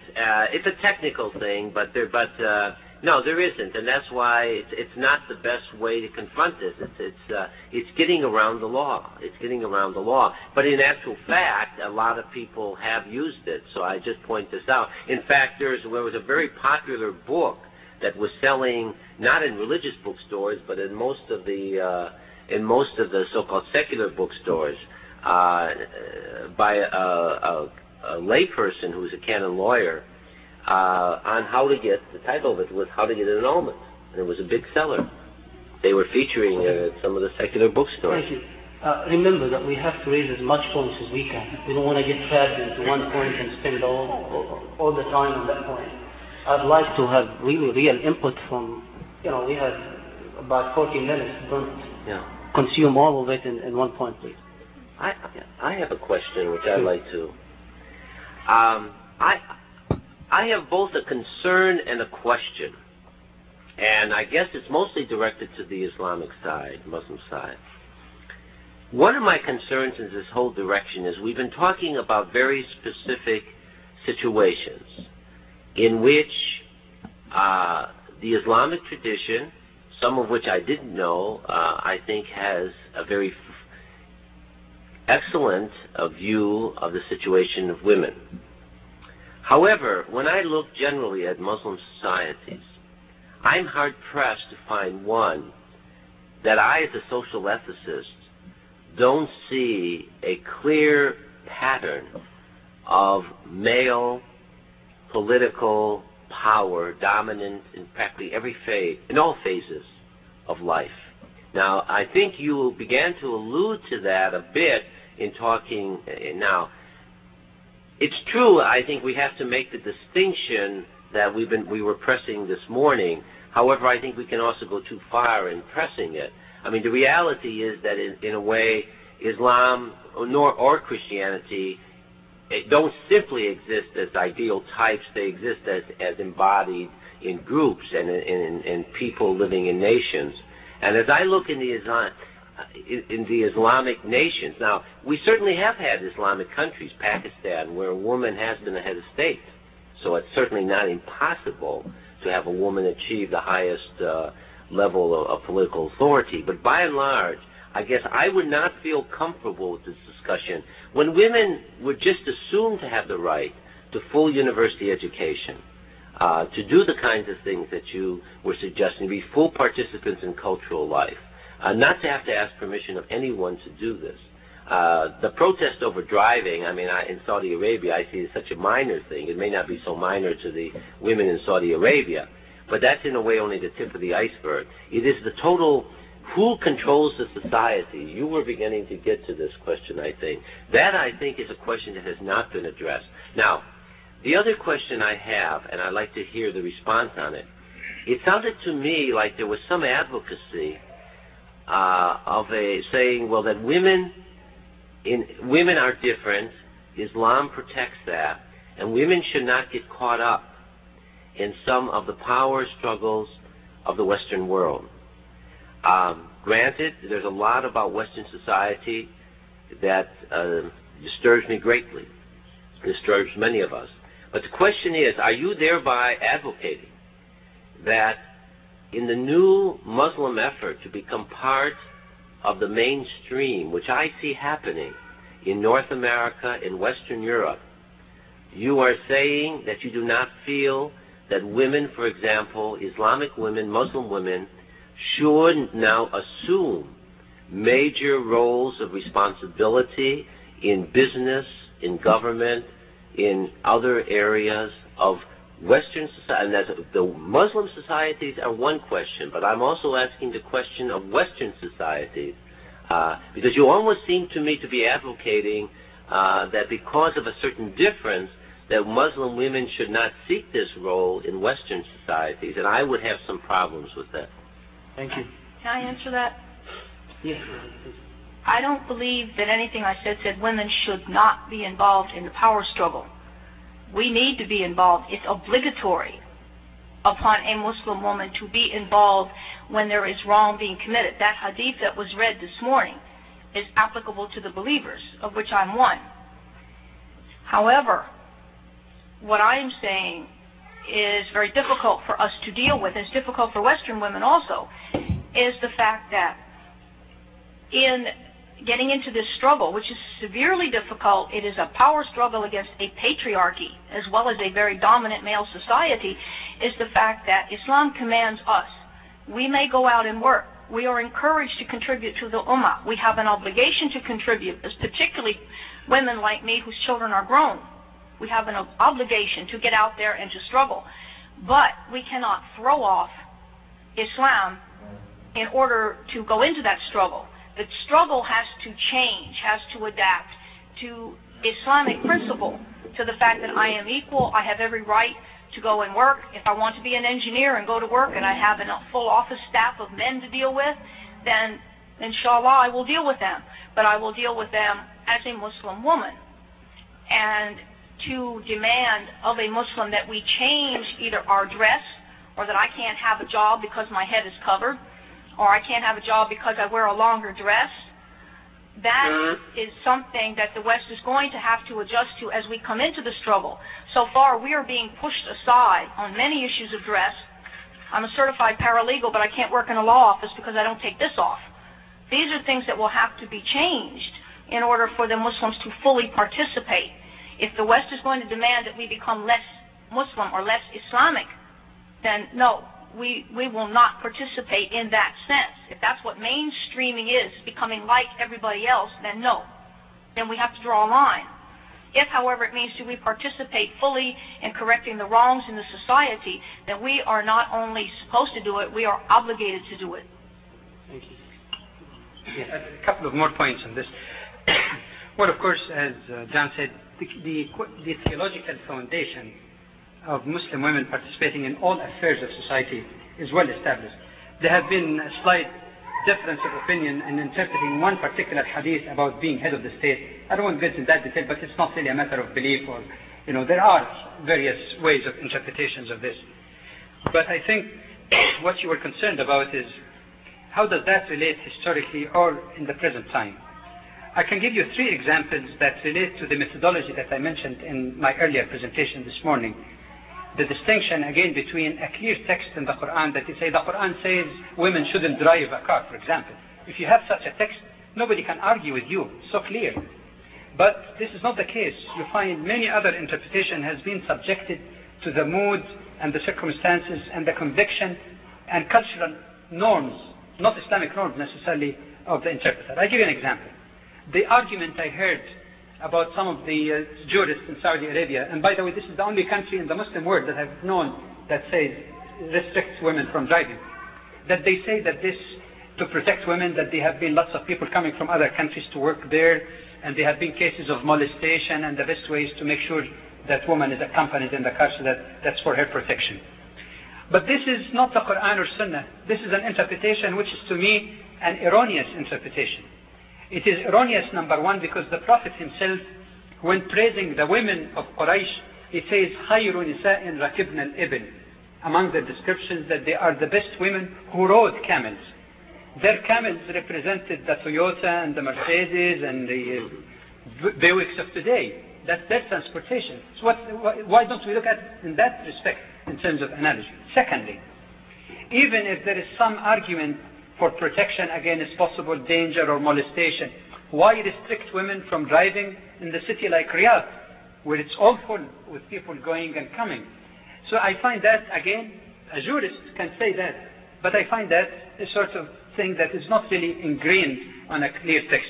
A second example, can a Muslim woman become a judge? And you find lots of arguments historically among various Muslim scholars, jurists.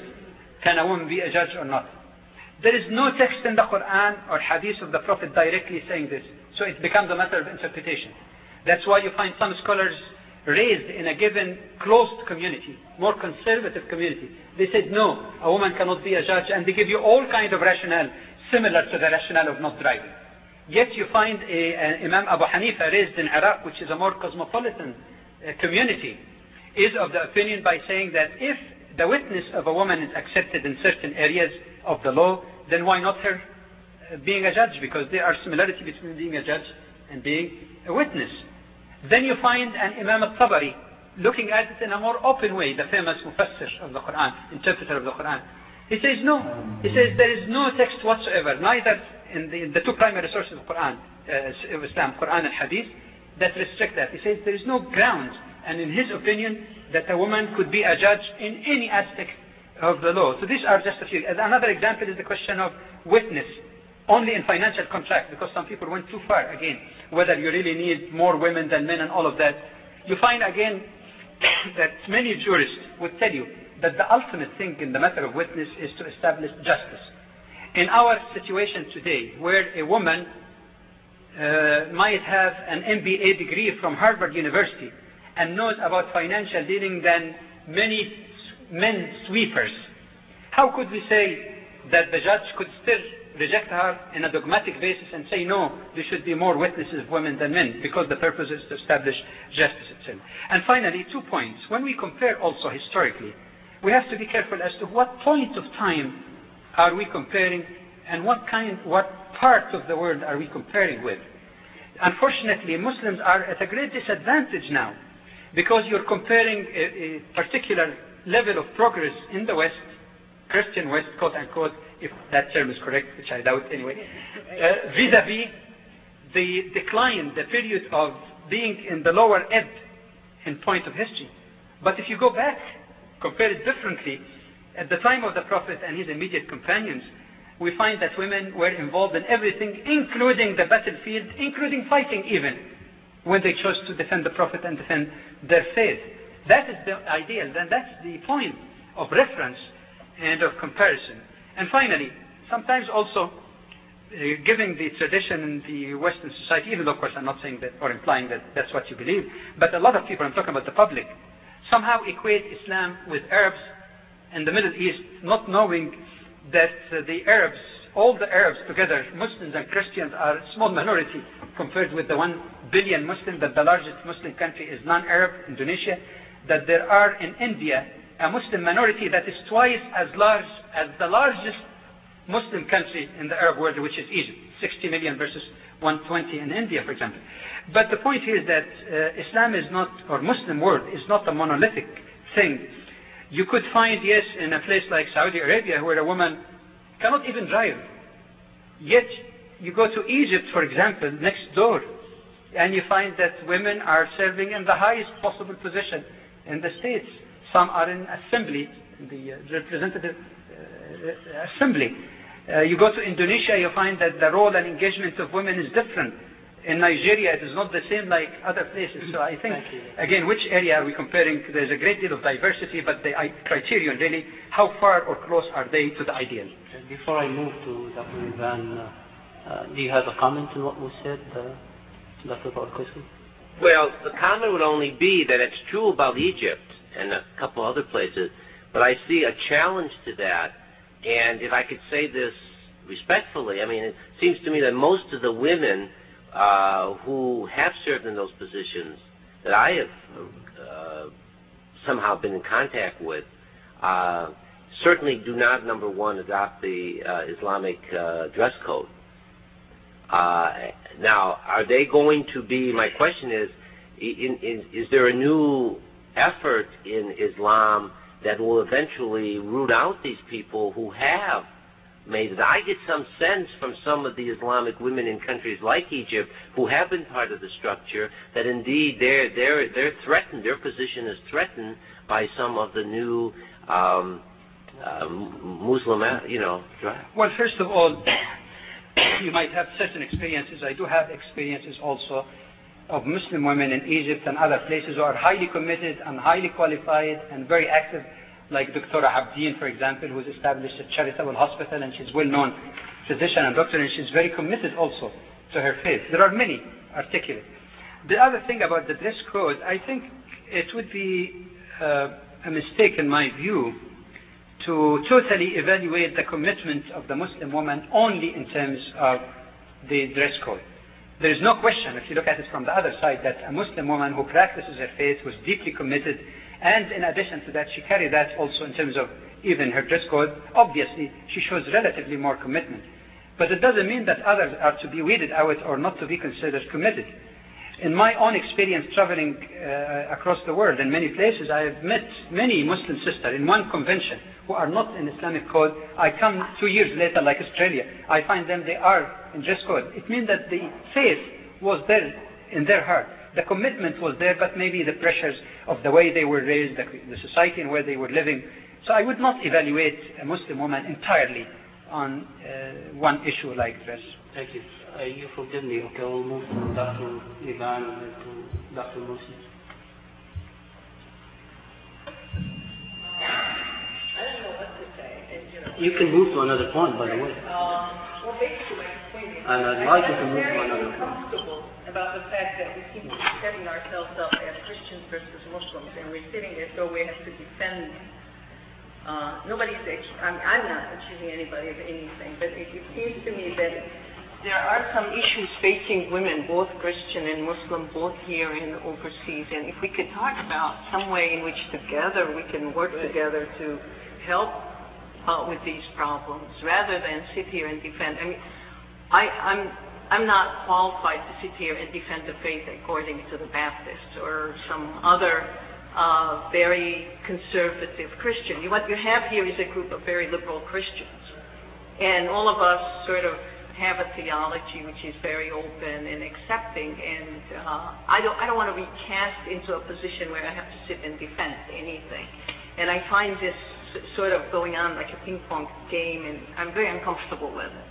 And I was wondering whether we can do something more positive, rather than sit here and try and defend. I don't know. What were you going to talk about? Could we name some common issues? Ivan, could we name some common issues? Well, come on. Why don't you come up with some issues that we are common issues, rather than sort of... Yes. I think part of the problem, and I know that for a fact for us Muslims, that we are the ones that always subject to the media and the stereotyping in the media. Whenever you hear about Muslims in the media or Muslim women, I can produce for you volumes upon volumes from newspapers that speak about women in the veil and how they are suppressed and how they are subjected and how they are abused and how they are taken in slavery. And so part of that probably the sensitivity, I would say on my part as a Muslim, I cannot speak for other Muslims, is the fact that what I see blasted in the media all the time about Islam and the deliberate, what I consider it as an intentional or unintentional, I don't know which one, campaign to smear the Muslims all the time politically, theologically, and socially. So do not be surprised that the Muslims are kind of like trying not only to explain their point of view, but also explain the inadequacies in the Christian faith also in regard to these issues. Yeah, well, I thoroughly understand what you're saying. I mean, I agree with you. I go around always talking about the demonization of Islam, the kind of press that Islam has been having. On the other hand, I can quote you books and magazine articles which also talk about Christian women, about Christianity and the West in just as derogatory. And the thing is that I think we have to get off this name calling. Yeah, I mean, I've got access to a lot of literature which talks about Christianity as horrible religion. I don't identify with any of the women that are depicted there as Christian women. I don't. I mean, I have no idea what they're talking about. I'm not a slut. I don't sleep with every man I find. And yet, all this literature talk about Christian women as being these loose women, and this is what Christianity has done, and the West is a corrupt society. And it seems to me that if we stand here and sort of defend these accusations, you're preaching to the converted. Look around. Is there some way we can move beyond, you are like this, I am like that, no, we are better, you are good. This is all I have. May I throw a common ground that we definitely share that may bring some different discussion. Let us agree to the reality that neither the West, nor the East, nor the Middle East is based on Islam or Christianity. It is all based on secularism. Absolutely. So I take no offense. That helps a lot. Yeah. I take no offense if somebody says women in Egypt or anywhere else do this or don't do that. It doesn't really matter to me. But still, I believe that the format of discussion here was to clarify what the basic tenets and teachings of each religion say about women, about human rights, about the dealing of minorities. And I believe that from time to time you cannot escape the reality that you must live through as soon as you leave this hall. So people are between telling what they have learned from the book and talking about what they have to deal with in the street. We are caught in between. We are part and parcel of what is going on around us.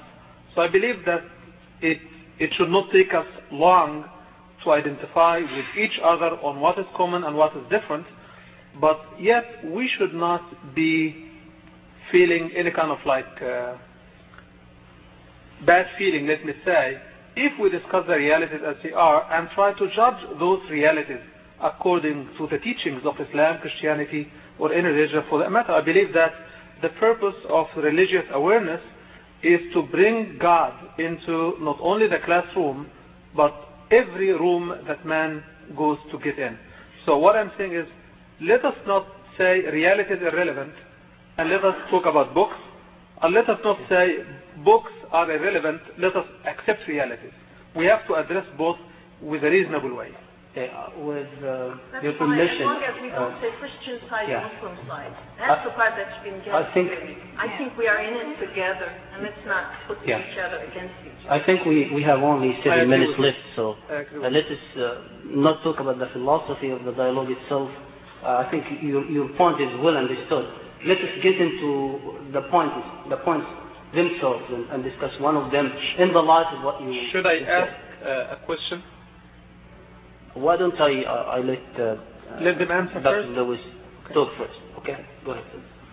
To what question? I was really going to propose that we take it, since Aisha and I have talked a lot about abuse. Figure out which one of these.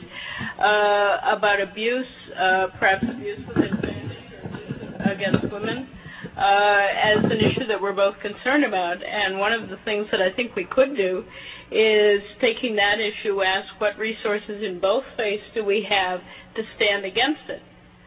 It's not, and I do think we also have practices which haven't been very good about standing against it.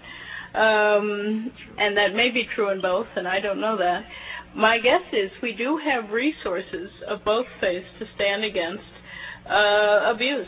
And that maybe, is that the kind of thing you're talking about, Ivan? That we could then talk about what would be a shared... You say, we say. No, we're not like this. Yeah, that what we have is a shared commitment to stand against injustice of this ilk that would have tremendous potential, I think, probably in cultures around the world, which, if not shaped by us, are at least informed by us in some ways.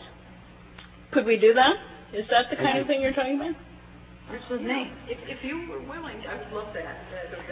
Just, It's my whole life, Ivan. I don't mean to change the agenda for me. I'm just, all I'm saying Well, is this part of the agenda is, we left that part of the agenda open so that you direct it the way you feel best for all the people here. So that was well intended to leave it open. Can I read the additional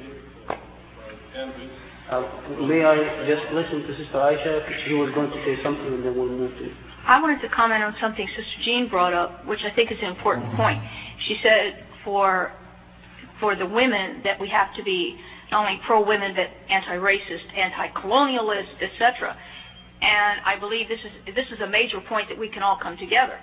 And what the gentleman was saying earlier about many Muslim women in positions of authority or whatever in the Middle East do not cover and don't wear the full Islamic dress, I think a lot of this is related to colonialism and to the idea of the equation that Islam is backward, has restricted the progress and technological status of the Middle East. It has taken the blame for that, as many traditional faiths do when it comes to progress in technology.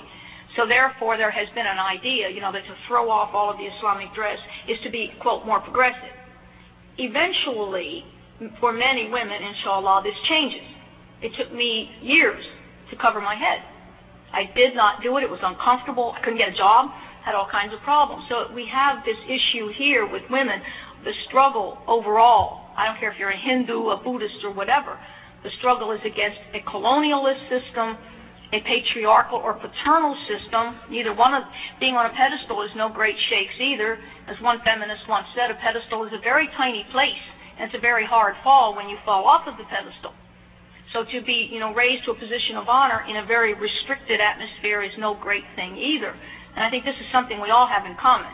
And abuse of women is something that is rising even within the Muslim community, at least within North America.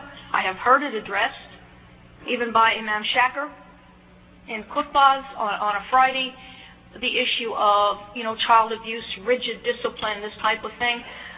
These are issues that are coming up as the society is more strained and trying to, to handle itself in adaptation to this society. So we have very common problems here. And these are issues that all of us have to address, because especially for the Muslim, when we go out or we need assistance or we need counseling, aid, many cases we do not have the Muslim already available, the professional, psychologist, counselor, or whatever that we need. So our ummah, our community, is in a very serious need now to strive to arrange for these things. And we have to work with our Christian counterparts and Jewish counterparts within this country, see how they did it, and be able to provide for ourselves in the same way and to get the aid that we need. These are very major issues, and we cannot do them separately. You want to make a comment on what she said? No, I basically agree, and I guess one of the things I hope would come out of this is not only what I think is happening, or at least speaking for myself, some better understandings of, in some ways, both Christianity and especially for me, especially Islam. But I would like to see that as a road to how do we confront some issues we share. I mean, and particularly since here we're talking about the treatment of women, how do we confront issues we share around the just treatment of women? And how can we combine resources? See, I think we have some common resources. My guess is, or my insight is, listening to this, that we have some different resources, but that could strengthen the fight. I'll have to move to Dr. Morsi's little testimony here. I think one area that will help considerably if there is a little bit of understanding in Western societies to what Islam teaches and a little bit better education, because to be honest with you, in most of my meetings in the last 25 years, all what I hear all the time is always negative aspect about the cultural aspect of the Arabs or the cultural aspect of the Muslims. And I think Dr.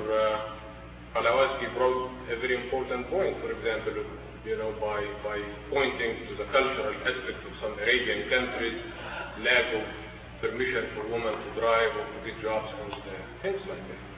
So I think a good starting point would be for us to educate ourselves a little bit better about the history and the culture of the others. While the Muslims can point to the verses in the Quran, for example, that deals with the equality of the woman, that deals with the special status given to the woman, to the hadith, that puts the woman in a special place, the heavens are under the feet of the mother. When Muslims study the scriptures in Christianity, they don't see the same things that the Christians in Western societies try to promote to them. For example, everybody tries to give you always the impression that women in this country have the right to vote forever, from day one. Or women was treated equally to the men. Up till now, they don't have any form of equality and they have to struggle. When you even look at the scriptures, you will find that the position of the woman is cast in an extremely negative aspect. So Muslims will look at things like that and say, that is a very clever way to turn the table on the Muslims instead of learning also about Islam and learning from the Muslims. Thank you, Dr. Singh. I think we are coming to the end of this part, and we'll have to move to the audience over here. Okay, very good. Sure. You know how brief I am. I just want to add 3 practical suggestions on the question of abuse. Number 1, I think many reports seem to indicate that abuse of women and children, for that matter, seem to be very much connected with drinking. And women here does not only mean wife, but even girlfriend. So I think if Muslims and Christians also both work towards that ideal about, reduction of booze. Of course, I'm not saying that Christians should agree with Muslims fully of total dryness, but at least... pointing to an issue. Exactly, it is an issue. Secondly, I believe the way a person treats others depends on their religious motives. So by proper understanding of either Islam and Christianity, you avoid that because you give a proper motive. And I say proper understanding because some people could make distorted interpretation of text that does not mean at all what they want, and they take it out of context. So that has to be properly understood. Both sides, not sides, I don't like to this telephone, but Muslims and Christians alike should try to teach this. Thirdly, I think part of the family violence also may result from the lack of proper family counseling, especially for immigrants who do not have an extended family like they used to have at home. And I believe a great need is there to provide family counseling and help in resolving this problem before it gets too serious. Thank you. Go ahead. Somebody. We've been talking a lot about misunderstandings about Islam. I sincerely believe that it doesn't have a whole lot to do with the misunderstanding of the religious principles. I have to say that I think it's economic. The United States government is interested in the oil in the Middle East. There's nothing subtle about the United States government, and therefore it identifies Arabs as Muslims, and therefore you are the bottom of the totem pole. And, there's the collusion of the media and all of these kind of popular things. There is the whole Middle East business, the Palestinian and the Israeli struggle. I do not believe that the Arabs have supported the Palestinians probably in the way they should have, but nevertheless, there is a strong Israeli lobby in this country, so that's another thing. You're identified with the bad guys. And everything I heard you talk about this morning, terrorism, et cetera, that's all a creation of the United States government to take over the resources of the Middle East. So I think whereas I think this has been wonderful for me and I've learned a lot, and I would like to continue this. I think in terms of actually addressing the problem is not religious. There have, to my knowledge, the Muslims and the Jews and the Christians have never fought over religion. It has always been territory or some kind of economic hoo-ha behind it, and we use the banner of religion, and people like presidents of countries talk about God and country and whatever, and everybody thinks that it's a religious thing. I think we are, in terms of dealing with it, although this is a very healthy and helpful dialogue, this is not going to, I don't think, deal with the problems that you are facing in this country as a group of people that are being badmouthed. The pressures are not coming at you from intelligent, reasonable Christian people. It is coming to you from an economic and geopolitical way, and maybe that would be something that we could talk about someday. How many of us believe the same things about that, and how can we share resources to create some alternative political realities? Somebody should respond, or if they want to, though. Yes, Okay, so this is going back a little bit further, and I agree with you, Jean. I'm Mary Eileen Schmiel, by the way. People that don't know me, I teach theology and women's studies here at Loyola, which is a Catholic university, but my classes are very multicultural. I'm excited about this program because we try to do this in my classes in a limited way, and one thing I've found that's been very exciting to me is that I normally will have 3 or 4 Muslim women in a class of 30, mostly women, because men still have a barrier in their heads about taking women's studies classes, which they shouldn't. But as we've studied the Gospels and looked for the positive images of women, I think as Christians we use the term discipleship a great deal. We are called to follow Jesus and to try to live according to his teachings. Muslims use the word believers or service of God, and it's the same thing in my mind. But these Muslim girls now are starting to do the same thing and just discover the Quran mostly for the first time. And I've been impressed by Sister Aisha's comments. What's happening now is that their parents are finding their, as they call it, reversion to Islam threatening. They're Muslim. Well, a couple of them wanted to come today, and believe it or not, their Muslim fathers wouldn't allow it because they feel that this is kind of a feminist thing, a rebellion against the family. And so that's just a comment. I don't have an answer. But I grew up in a fundamentalist Christian mode, and I switched to liberal Christianity. That's another solution. Liberal Catholicism, that's an oxymoron maybe. But anyway, I find it really exciting. And I hope we can, as Dr. Yvonne said, continue to look for the common ground, what our two traditions can do together and separately to affirm the worth of women scripturally and sociologically. Thank you. Thank you for your comment. If you have another comment. My name is Muhammad Sadiq. I'm also very appreciative of the environment and the atmosphere, especially the one that Dr. Haddad is trying to bring about as a way of change. It is definitely a phenomenon. I see a panel of distinguished scholars and speakers who are addressing each other by brother and sister, even though they might have not seen each other before, and that definitely is a step in the right direction. I know that this is very unpopular when we step outside the door here, but I hope that this will be a beginning for common work. I have a point that I wanted to bring.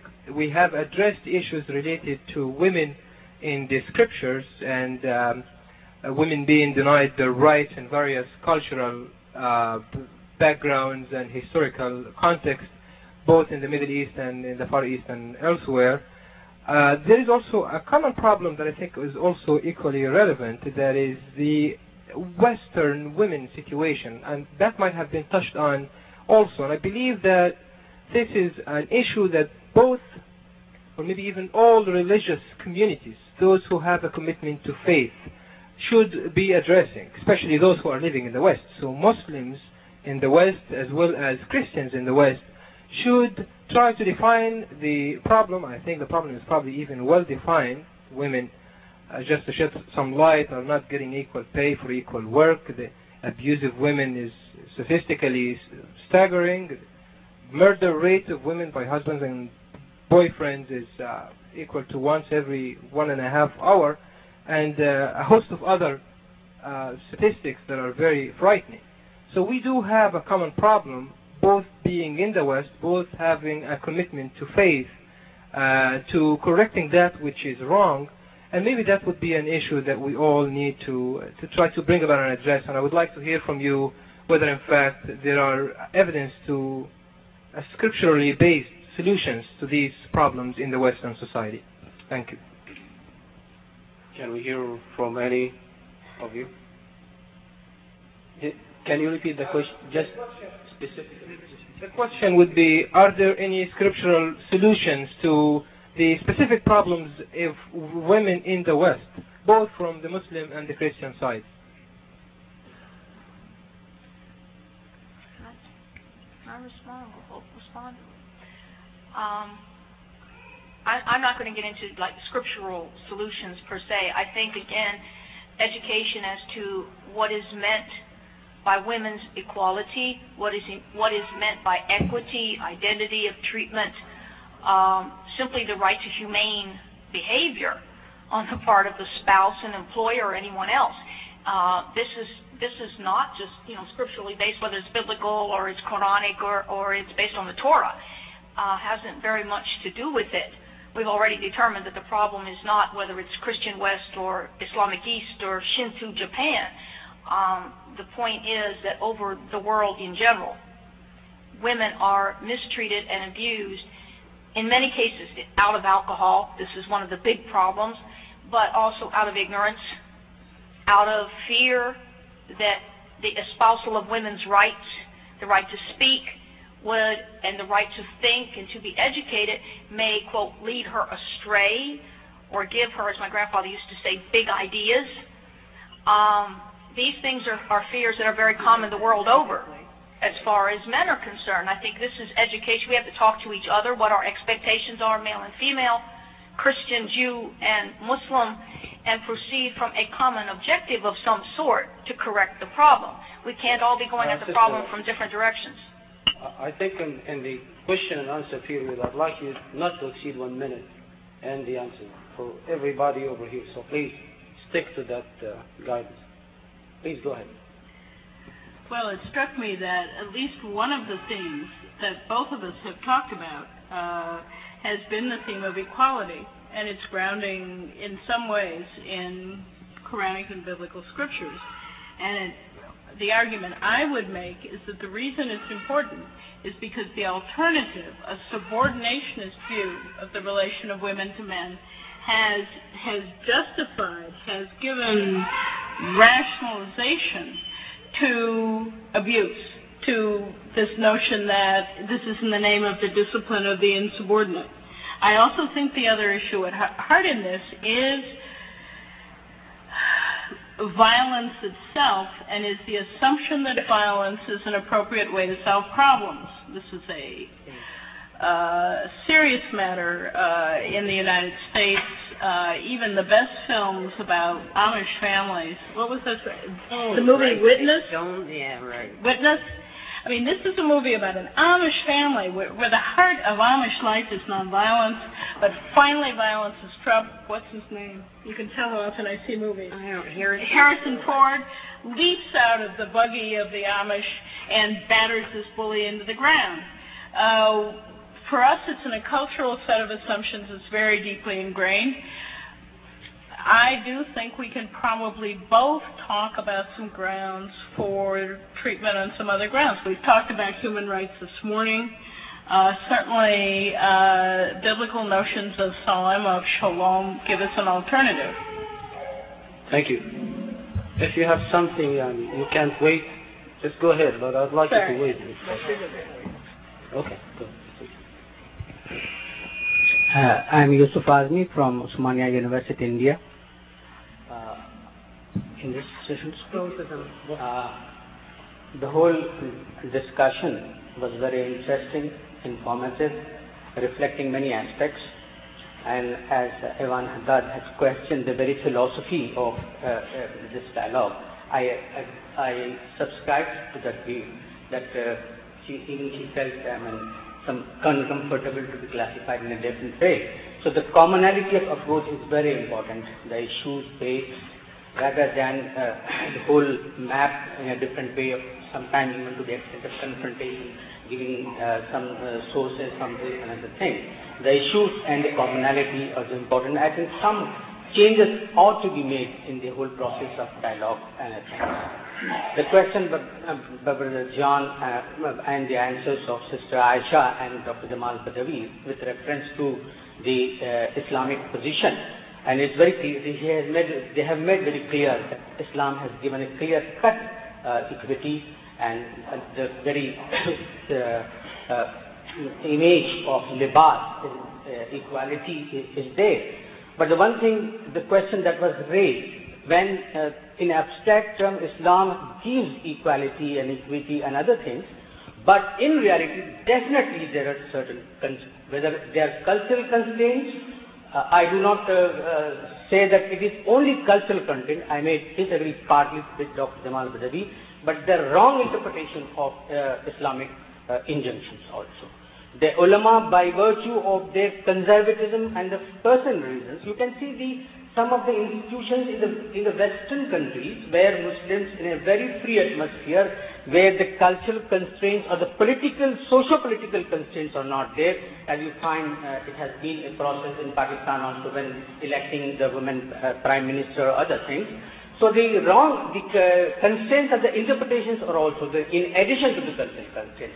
So when these interpretation, dogmatic interpretation and cultural and socio-political all go together to bring a new kind of enlightenment to the position of women given by Islam and gave the model in real Prophet's life, And as you have given the situation that earlier anthropological studies showed that how women were treated badly and Islam gave them it, and these are things to be considered and perhaps in commonality.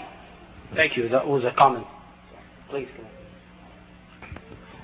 My name is Rick Bailey, and I'd like to follow up on one thing that the Muslim brother over here said about there probably is no totally Christian or Muslim society out there today that's fully practicing what each religion teaches, and that there's actually a lot of other forces out there. Secularism, I think, is the one you mentioned. I'm curious to know what percentage or to what degree do you think the women's movement of the last 100 years or so is a non-religious movement that is secular, and to what degree is it? And to what degree are Christians and Muslims just interacting with that, trying to fit into it, and to what degree is it really a religious kind of reaction? Yeah, and I'd like you also to add to that how much the society is affected by the scriptures. It's going in the same line, and we had it and we forgot to write it down. What did you just ask? How much the scriptures are affecting the society? Are they changing? Are they doing anything in the society? Or are they just there? Can I answer that? Yeah, go ahead. I want to answer his question too. Sure. I don't know that. Probably, I can't speak for Islam because one of the things I've learned this afternoon is that you are greatly affected by the written word and by the scriptures. So I don't know, but I think quite possibly in Christianity, it doesn't matter what's written. If people aren't living something out in some way, then it doesn't take hold in this society. I mean, I think that behavior, that ideas follow behavior in this society. That people have an experience and then they learn something and then they do something else. So, I think that we could talk about the ideals and the written word a million times, but until there is some experiential interaction with that, I don't know that in Western society, because we are such a visual and an audio society. But the other gentleman's question about how much of the women's movement is religious, that question just threw me. I mean, women, the number of women that are religious, to however they define that, or that have an ideology or whatever, that are participating in that, would be that statistic. But it's a different way. I don't look at people. I don't look at religion as separate from political involvement, as separate from. I just don't see pieces of it like that. So I don't see the movement like that. I believe that everybody is religious. Now, what they believe, and what they worship and what they may be different from me, but every living human being has something about them transcends. It has to. So I would have to say that the whole women's movement is religious. Now, how much of it is formally identified as religion, I don't know. Thank you. Go ahead, Becky.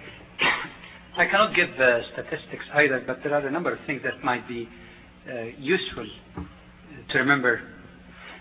One is that in recent decades we find that a lot of very highly respected scholars like Ghazali and Qaradawi and others keep writing and lecturing about those issues quite extensively, and they seem to get lots of following. I'm not saying that all women's movements in the Muslim world are religious.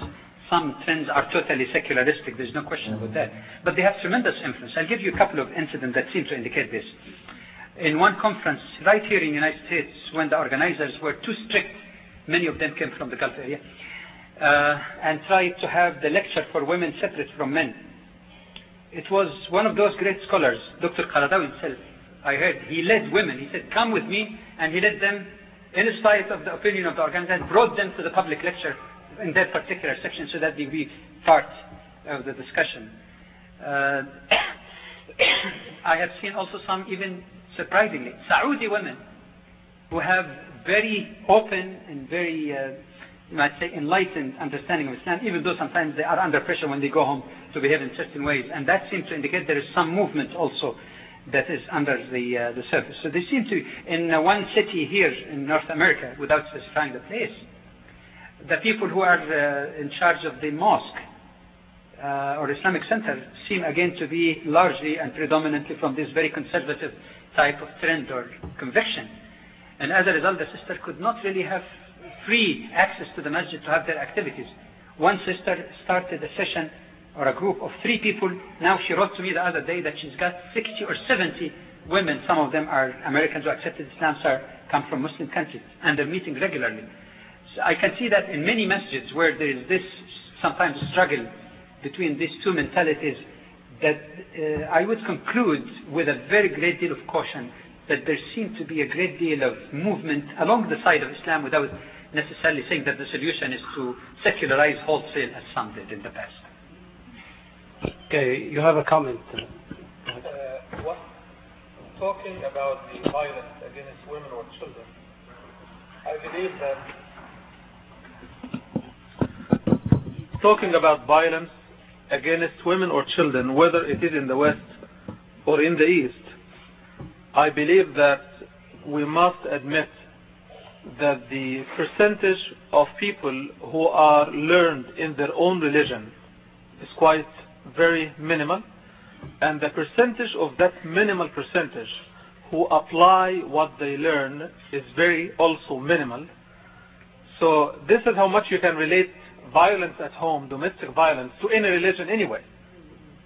Let alone that the secular educational system does not provide enough remedies, if at all, to bring about a cohesive understanding between men and women, between young boys and young girls.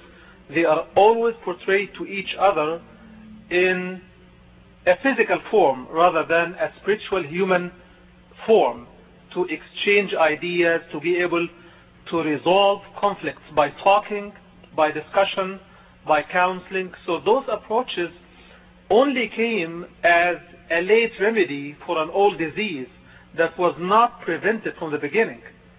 It is not something that came because of religion.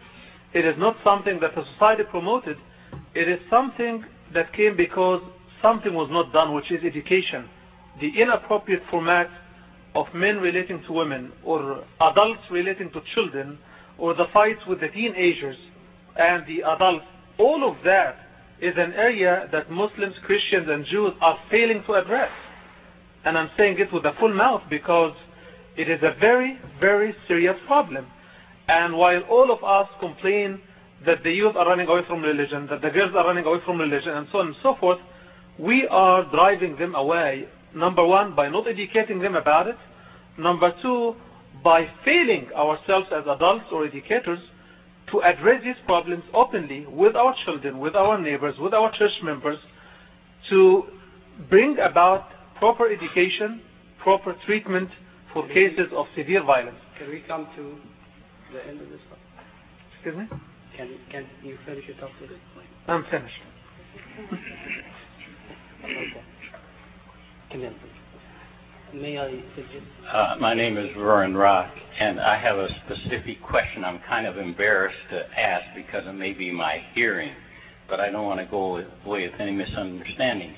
Mrs. Bay, in your opening remarks, you spoke quite a bit about the beginnings of Islam.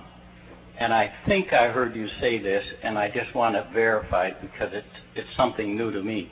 But I think you spoke of several thousand women scholars and jurists, and you referred this to Umar several times. So I would rather imagine that you're speaking of the 4 Orthodox caliphs during that period. Are you referring to Arabia? This is something completely new to me, that there are that many women scholars and jurists in Arabia. I understood that Islam came out of the Jahiliyyah, and that being the case, I just haven't heard this before. And if this is correct, I would like information where I could read that and study that myself.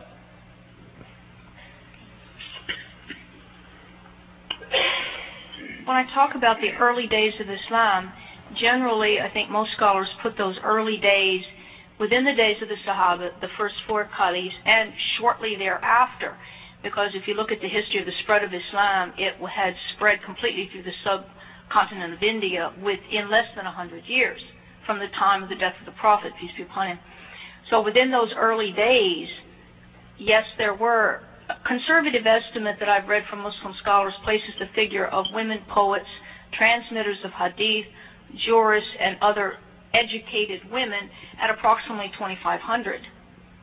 And I don't believe that this is a terribly overrated estimate. There were quite a few. You have to remember, even in the Jahiliyyah, for the Arab, poetry is a very particular form of expression, always has been.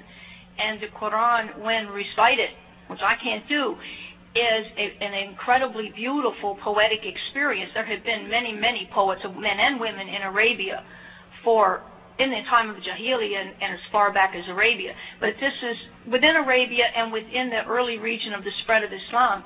Yes, there are quite a few. There are a number of books about Muslim women that are available. If you check the catalog from Qazi Publications out here, there are at least 20 to 30 books of Muslim women and scholars.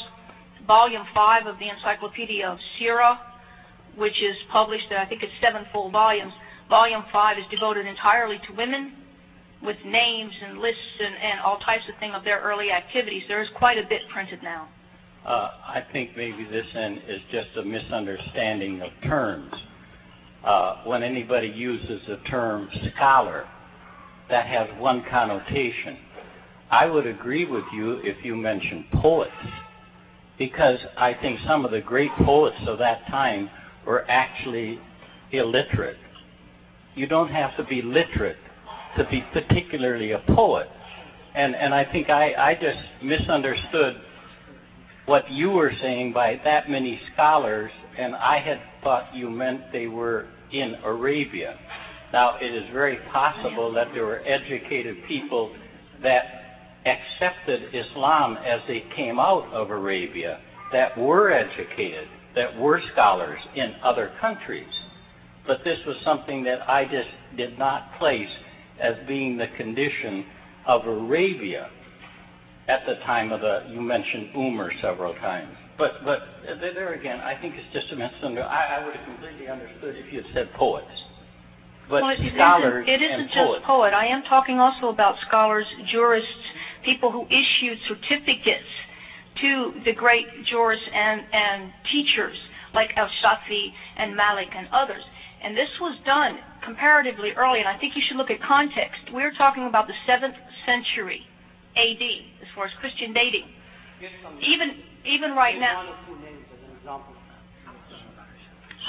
She gave many. Hafsa, I gave some during the address. Hafsa, wife of, yeah, please. I'll just give you one example that really is quite revealing. One of the great early scholars of Islam, a male by the name of Abu Musa al-Ash'ari, once made a statement about Aisha, the wife of the Prophet.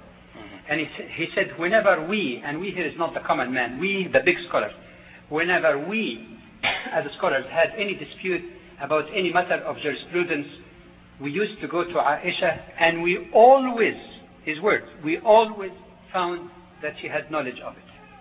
So the big scholars are going to Aisha to inquire about certain verdicts.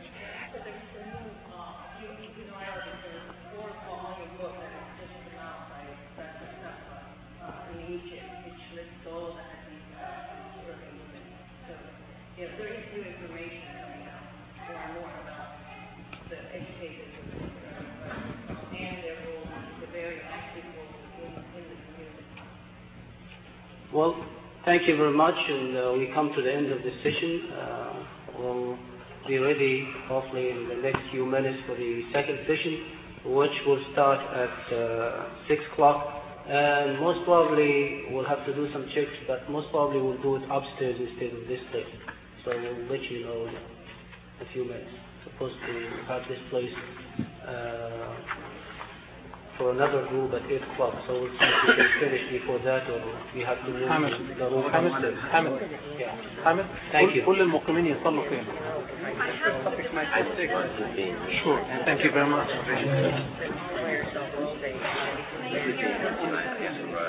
You're not. I'm going to ask to go. You stay. Okay, there is a suggestion that we start in 15 minutes and then we stay in this room. Can we do that? Please raise your hands who can. Okay, good. Then we'll start 15 minutes from now at this place. And we'll finish early so that the other people can use the room. Will we be finished by 8 o'clock? You know, also we'll finish early. Right, we have to leave at 8 o'clock. We'll finish before. I wasn't aware.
Save the Kuwaitis. The Kuwaitis.